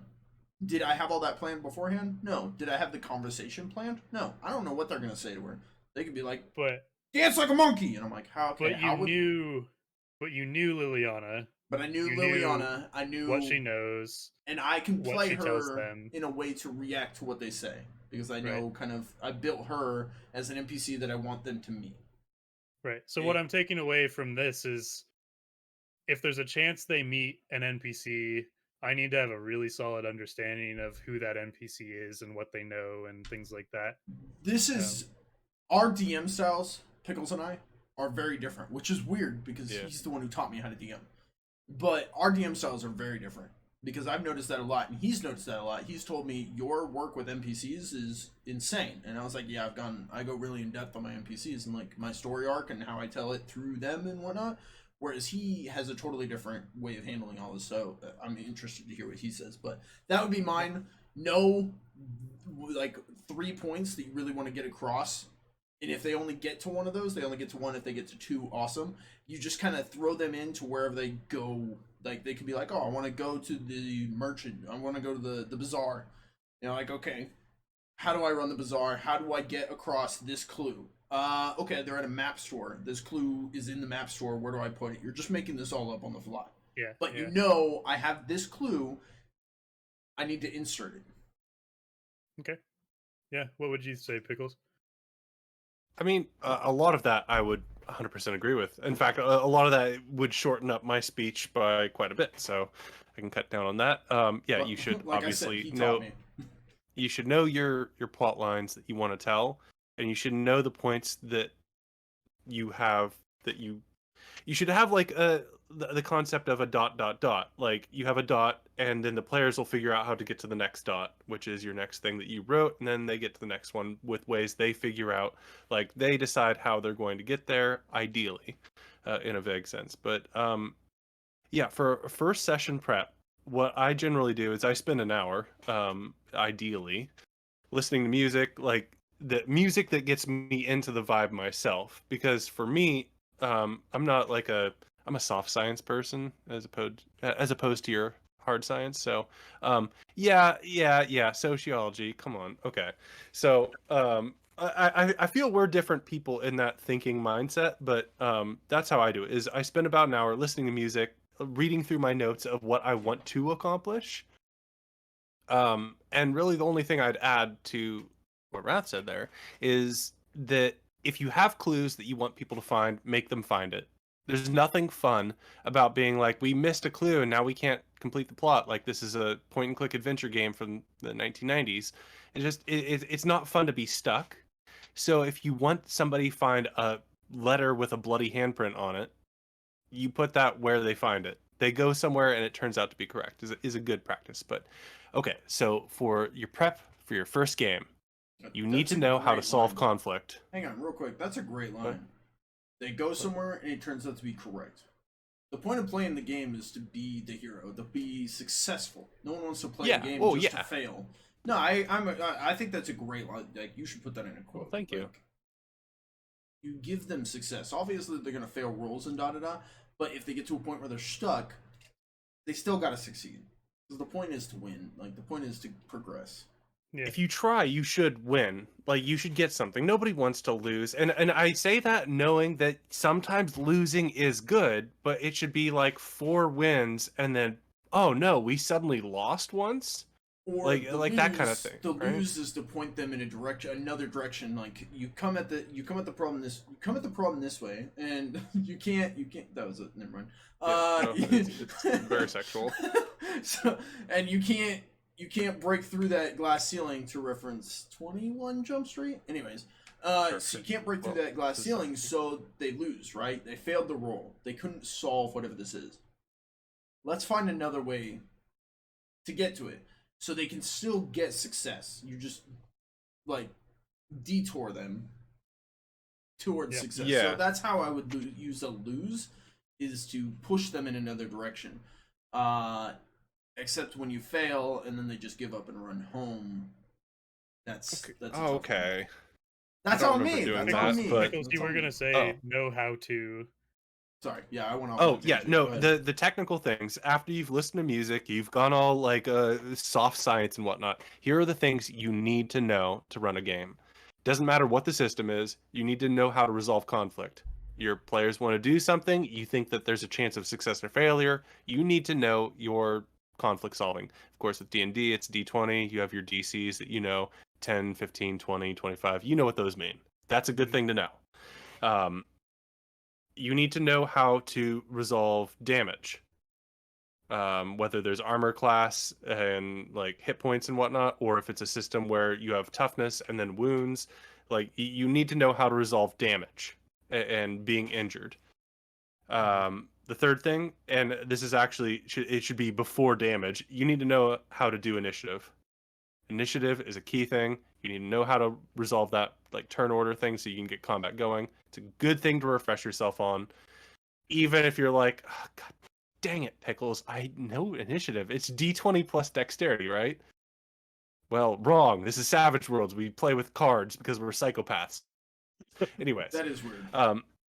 Fourth thing, you need to understand how healing works, because that will come up after a combat. You need to understand how to like get your health points back. Is this a system where it's really a struggle? Is this a system where you do short rest, long rest?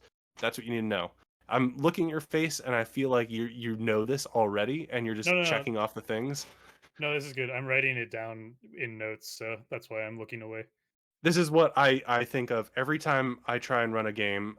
With Traveler especially, I kept losing the place on how to heal, and everybody'd be like, so how do we heal? And I'd be like, it's only 200 pages, and somehow I can't find healing. It becomes wacky and science fiction, but go ahead, Rath. You wanted to say something? No, you're good. I'm thinking. So combat, healing. What was the first Initiative. one? Oh, Kind of damage goes and with them. initiative. Yeah. Conflict. So really, yeah, it's combat and healing. And conflict is the first one. Conflict is the most important one to know, Conflict, because yeah. even if you Yeah, don't that's the get big into one. combat, you will get into conflict where people need to persuade somebody or deceive somebody. Yeah. And I think it applies to everything. I mean, you can't get through the door. What do I roll to get through the door? You need yes, to know. exactly. Yeah. Any obstacle you put up needs to be dealt with a conflict I don't trust roll. him. How do I tell if he's telling me the truth or not? Yes. So being familiar with the skills, and whatnot. Conflict And I'd resolution. say, like, the final thing there, once you know those ways, you've solved basically every type of conflict you can like encounter. So besides like familiarizing yourself with the rules, I'd say pull out a notepad physically or on your computer or anything that you can take notes on, because whatever you say goes. Doesn't You need to remember that. fucking matter what you write. That is What one you thing. say goes. Because I told my players that they were looking for flags, and that's where the traps were marked. We came back the next week, and they're like, I want to find, there's no flags, keep moving. Oh, there's no flags, keep moving. And I was like, what fucking flags? What are they talking? Oh, shit! I was like, yeah, the flags that were definitely there that I told you, but I didn't write that. Yeah. Yeah, that's... Yeah. Keep a note of Admitting what my you say flaws, yeah. that deviates from your written rules as much as you can.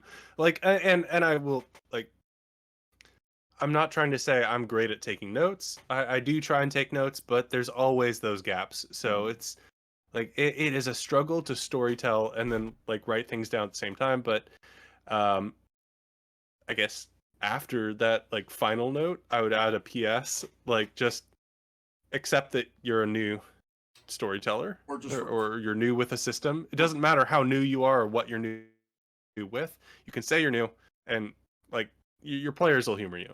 I'm sure, unless they're record assholes. everything. Yeah. Well, I'll be that asshole. just be, if you don't know something, be like, okay, I'm gonna look this up. And ideally, though, if you have multiple books, then people could be like, okay, I'm gonna look over here. Where the fuck is Healing and Traveler? Or if you have really good players who take notes, like I watch this group on YouTube. They play a Pokemon game, and so I've watched them, and they're on like 2 years in this campaign. But each of those players takes notes, and they're like, "Oh, remember this guy in this town?" Like they'll remember for you and bring stuff up, and then you, the DM, could be like, "Okay, yeah, no, I totally remembered that." Adam, remember this? Yeah. Yeah. Yeah, That's a big Jason. one, too. Yeah, no, Fucking Jason. and You remember him? And that's just it. Is I will say I'm going to try to help you out as much as I can from what I've learned over watching and listening to podcasts about these things. I'm going to try to help as much as I can. Let me know if I'm going off the rocker, and we can try to work something out to kind of focus the campaign a little bit more. You have an inside man. Yeah. Summarizing, come in with just your bullet points. At some point, I need them to meet this character, I need them to find this clue, and I need them to learn this part of the story. Insert those where they apply and where it fits. They're at the map store. I could have this NPC walk in and interact with them. Hey, do you know where this is? Oh, you don't work here? I'm sorry. My name's so-and-so. Nice to meet you. Boom. And that interaction right there could take an hour.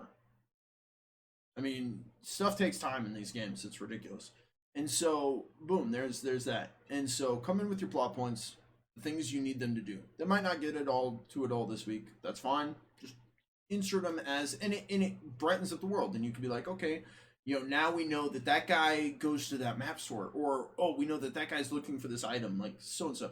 It expands the world and shows the players that parts are moving, things are happening. Oh, that NPC went to that map store. He doesn't live there. He didn't just appear there because we were there. I mean, he did, but like, he's moving, breathing. Like he was. We just happened to be at the map store and he walked in. What timing? Like, yeah, totally.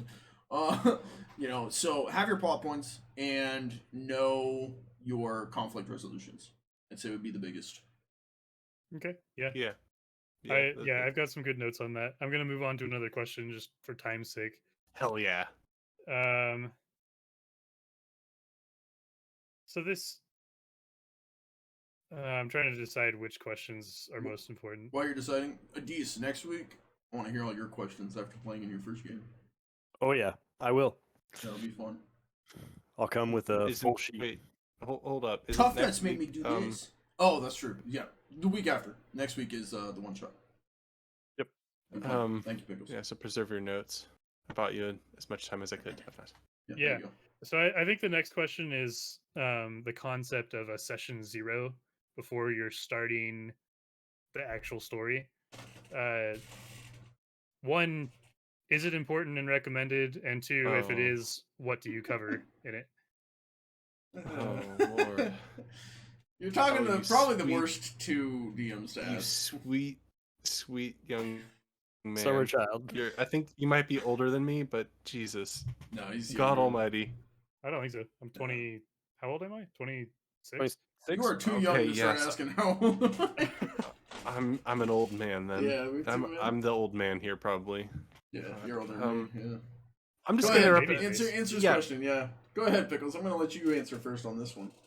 Session 0 is how you establish expectations within the group, like what people are willing to do, what the entire thing is about. I feel like the session 0 is your sell to the players, being like, okay, so this is what we're going to do. This is the genre. This is the stuff I'm not going to touch at all. No torture, no sex. Those are the rules. What's the thing at the beginning of college that they do on the first day? Orientation. No, it's the orientation after that, when you go into a class and they give you the front page that's like syllabus. Syllabus. That's what it's supposed to be. Yeah. Continue. Yeah, it's a setting what you want your game to be about, and what's going to happen. Being like, okay, so does anybody have an issue with spiders crawling all over your body? And then one player says yes, and you say, okay, Mr. Pickles is going to put this little adventure in the pile of no. But so it's not teaching rules though necessarily. No. It does usually involve making characters after you've been like, okay, I will buy into this timeshare that we're going to be doing together. But the big part of it is establishing expectations of what you're going to accomplish within the campaign, of what you might come up against, of things that might trigger people. Those are the big things, is being like, hey, Mr. Pickles, I took a lot of inspiration from animes or mangas, I don't know, because I'm not that person. The Goblin Slayer and Berserker, that would have been nice to know before I got my dick cut off as a character, not expecting that. And so it's establishing this is going to be extreme or this is going to be light and fun is a very important part of session 0. Your genre and being I don't know. Yeah, I'm just getting everybody on the same page. going Yes. into the adventure, so that way you can go forward together as a group. And That's how then it's you supposed to usually make work. characters at That's that how point. it's supposed to work. So what I'm like- hearing is, I think, and Adam, correct me if I'm wrong, but I think we've kind of done a session 0 already just through me talking to all of you. Yeah, I think the character creation process that we went through with sitting down with you in the same room and going over what our backstory is, what our expectations are for the storyline, that was all kind of covered when we all created our characters. Although I think maybe spending about 30 minutes or so at the beginning of our session would be a good thing to tie everybody's, because we did all those individually. Yes. Maybe spend Yes. 30 minutes to tie it all together and say, hey, here's what my ideas are for the campaign of like where I want to see, or where my my muse is, to use a fancy word. But This would all my fit in base. with getting everyone gonna on the join same you guys. page, even players. You know, players got to get on the same page. As far as if one player's like, I'm going to be an evil character, one's like, I'm the holy good character. You're like, Let's I need resolve you this two. I before need we you two start. to get on the same page before we go forward, and you guys just fight each other the whole campaign. I'd say the big ones are getting everyone on the same page and setting expectations. You are the DM. What you say goes. Like in my games, I don't like people. Huh? Bitch, I got 3 hours. I'm not trying to repeat the last 30 minutes. Get off your phone. Yeah. You see what I'm saying? Like, Yeah. stuff like that. So You got to set expectations. If people are like, oh, I want to go sexually that character, you're like, yeah, we don't do that here. Adam Like- would not do that. No, I'm. Well, and But you that get kind on- of you- stuff like you I know, can Adam- just control Granted- in the moment. Granted, Right. but you don't want to be really. If someone's like, I want to go torture and rip off all their toenails and stuff, and another person is really uncomfortable with all that. Now you've created a device in the group, and that player is really uncomfortable and blah blah blah. Granted, I don't think you're going to encounter these problems because you're playing with a group of friends who have all known each other for so long and are all comfortable with each other. So that's not such a big deal. But during the classic session 0, there's 3 parts.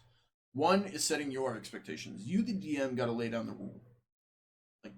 Stay off your phone unless it's like important, or we're on a break or whatever, or you just got to check it. Like even during these, I'll check my phone, see, okay, we're good. I'm not sitting here like, huh? Yeah. So lay down your ground rules. Get everybody on the same page. Have people communicate. Figure out where we're at. Blah blah blah blah blah. And character building if you haven't done that already. Yeah, and I think to your point, Adam, I think our session 0, because I agree with you, Raph. Like I'm probably not going to have a lot of those issues with these players just because I know them so well, and that's just a good rule of thumb for if it's a group that's not that familiar with each other. But Adam, to your point, maybe our session 0 is going to be more like, we'll call it session 0.5, where it's like we're just introducing ourselves in RP to each other. One thing I did with my session 0 is mine's different because it's a homebrew. I'll try not to take up too much time because I want to get at least one more question. I had the players tell me things about the world that they knew because we were homebrewing this and they were able to write. And so I was like, where does your character come from? This land. Tell me about that land. What are your bad berserker? Okay. What else? Baths. Okay. You gave me the prompt of Roman Emperor, and I ran with that. Yeah, I like that you gave that. Yeah, that so I helped kind of me. gave okay, this is the idea I had for it. Where would you want to go with it? And so it's a little different because it's homebrew. But that's another thing I did with my session 0 is I had some world building in there as well. Okay. All right. Yeah, that's all good information. I'm gonna ask one more question. I have plenty more, but this is fine. Maybe we'll do it every week at the end of the episode. We'll hit a couple. Yeah. I like that. The tough questions. The tough questions, and we'll get Adam questions too. It's a tough nut to crack. Oh. So welcome to the last session of our broadcast, the tough nut to crack. this is another big question, but I'm gonna break it into 2 categories. You've So had some good ones so far. Spicy. I think an important part of D&D for the players is the concept that we've talked about with like character spotlight. Um, everyone, like every character, should have moments where they are the hero and like the center of the attention, and you want that to be spread to all the players, right? And I Yes. think the other aspect of that is the method you're using to do like loot and the reward structure, um like making the campaign rewarding in that way. And Yes.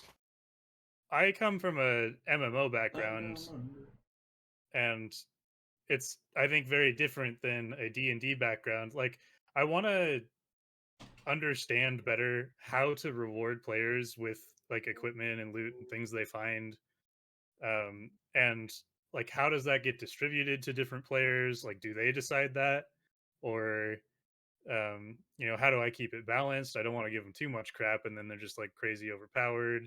So like philosophies on loot and that structure would be very appreciated. Uh, I think you should just give us all the loot, all of it once. well, no, because Pickles, I feel like this would obviously be a you hard understand. one for you. You understand that scarcity creates value. Yes. Like if everybody has 100 mage hand gloves of +4 intellect, nobody's going to be like, oh yeah, we really need to hold on to this. You can get that at the 7 mage 11 for Yes. like 295. But I think it's easier when you know that you have a beginning and an end to your plot to be able to identify what rewards you need. Because once you have a beginning and an end, you can say, I want them to grow at this rate of progression. And I'm not trying to knock on like open-ended campaigns because I love the beauty of that concept. And especially I think this is where D&D actually shines. I'm gonna kiss D&D for a minute here and say like they got their balance of magic items and interesting things that you can obtain at various levels organized very well with a balance system. And that's the flaw of like these discount systems that some of us play like Savage Worlds, where you kind of have to make up things yourself. So I'm certain that they have books on like the magic items that you can give and the certain levels of loot that you want them to progress, but that doesn't matter to what story you want to tell necessarily. Maybe you want things to be a little bit more scarce. Maybe you want this to be a more, I don't know, Herculean sort of odyssey where magic items are rare and super people are rare like Hercules. And it might be medieval still, but like Let me go ask for you it. this, Pickles. Yes. So if you go that route and you do scarcity and they don't find a lot of magic items, so when they do, it feels impactful. The flip to that is I've got 5 players, and how's it gonna feel if like 1 or 2 players gets like cool stuff and then the others don't get to use that stuff? You know? Well, yeah, I'm actually dealing with this issue currently Previously myself. on Strange Town of Golden Ridge. So I gave a player a magical item that can turn into literally anything. Yeah, that's a little spoiler here because we're in the last 8 minutes here. What? So he can do anything he wants, but he has to ask for it. And so it's a certain situation here where I have like this sitting time bomb where a character can get his power, but a certain other player has dived to the bottom of a lake and found his own magical source, a little delightful treat. And so it's sitting, and I was sick this weekend, so it's really bumming me out that we couldn't have done another session because I really wanted to play. But yeah, I'm sitting at this point where half the party has magical delights, half the party doesn't know they have magical delights.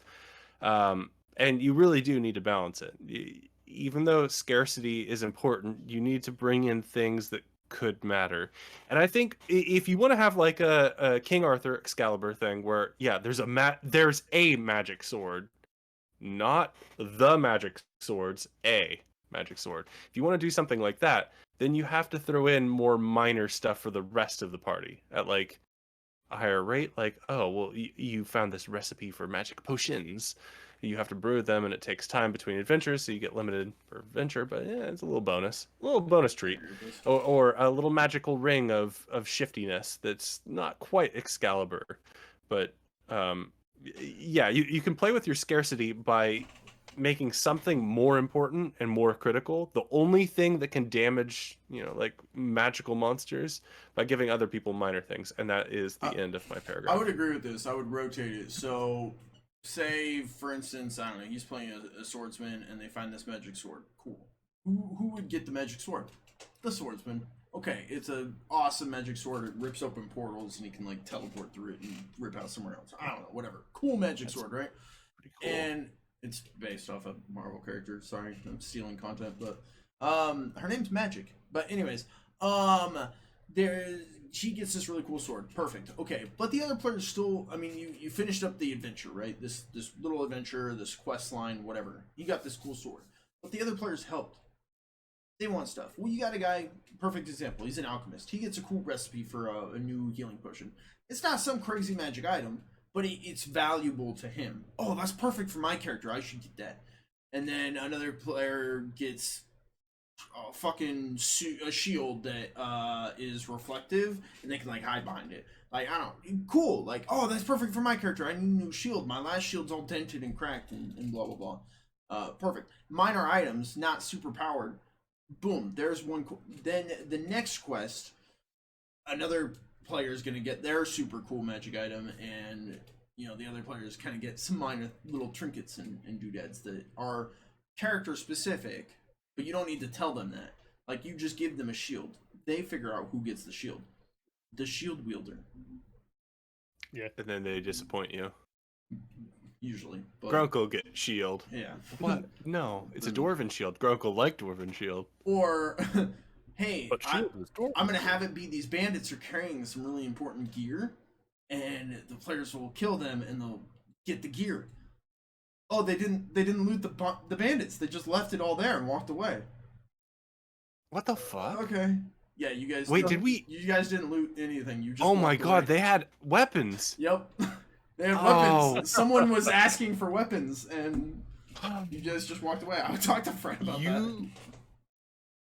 Yeah, you guys. Oh my you guys god, didn't I am loot so anything. irate now. Yeah, you guys just walked away. You may as well call me the irate gamer, I was because laughing how so- terrible and enraged. What's funny is They had an I didn't axe! notice. I didn't notice Oh until my I was God. editing the episode, and I was like, "Whatever happened to all the loot that I had written in? You guys didn't take anything. You just walked away." And I was like, "Oh." He's all I mad. feel He's like, broken I want more weapons. You killed 4 people wielding weapons." They're Yeah. Anyways, sometimes things don't go according to plan, and your magic items Oh, just no. left stabbed in the dirt. And Yep. they just walked away. That gives me some good, things to think about. And part of it too is like, not everyone's gonna get their big item on the same session, right? Like, it's Yeah. gonna be over time. It's So- supporting each other. Like, yeah, Adis got his magic item. I didn't get a super cool magic item, but I'm his teammate. And you know what? Here, like, I found this really cool sword. It's not right for me. It's right for you. Let me give it. It's just like we do in Baldur's Gate 3. Like, I found potions of speed, and I was like, you know who would really benefit from this? The fighter. I'm gonna give this to him. Yeah. Here you go. Yep. And I guess think of like TV shows. Not every TV show like showcases every character as the main character. Like, you'll have a party of people, and sometimes it's a Rachel episode, and sometimes you realize you're watching Friends, and you question your life and think, why? But it's a Rachel episode, so you watch.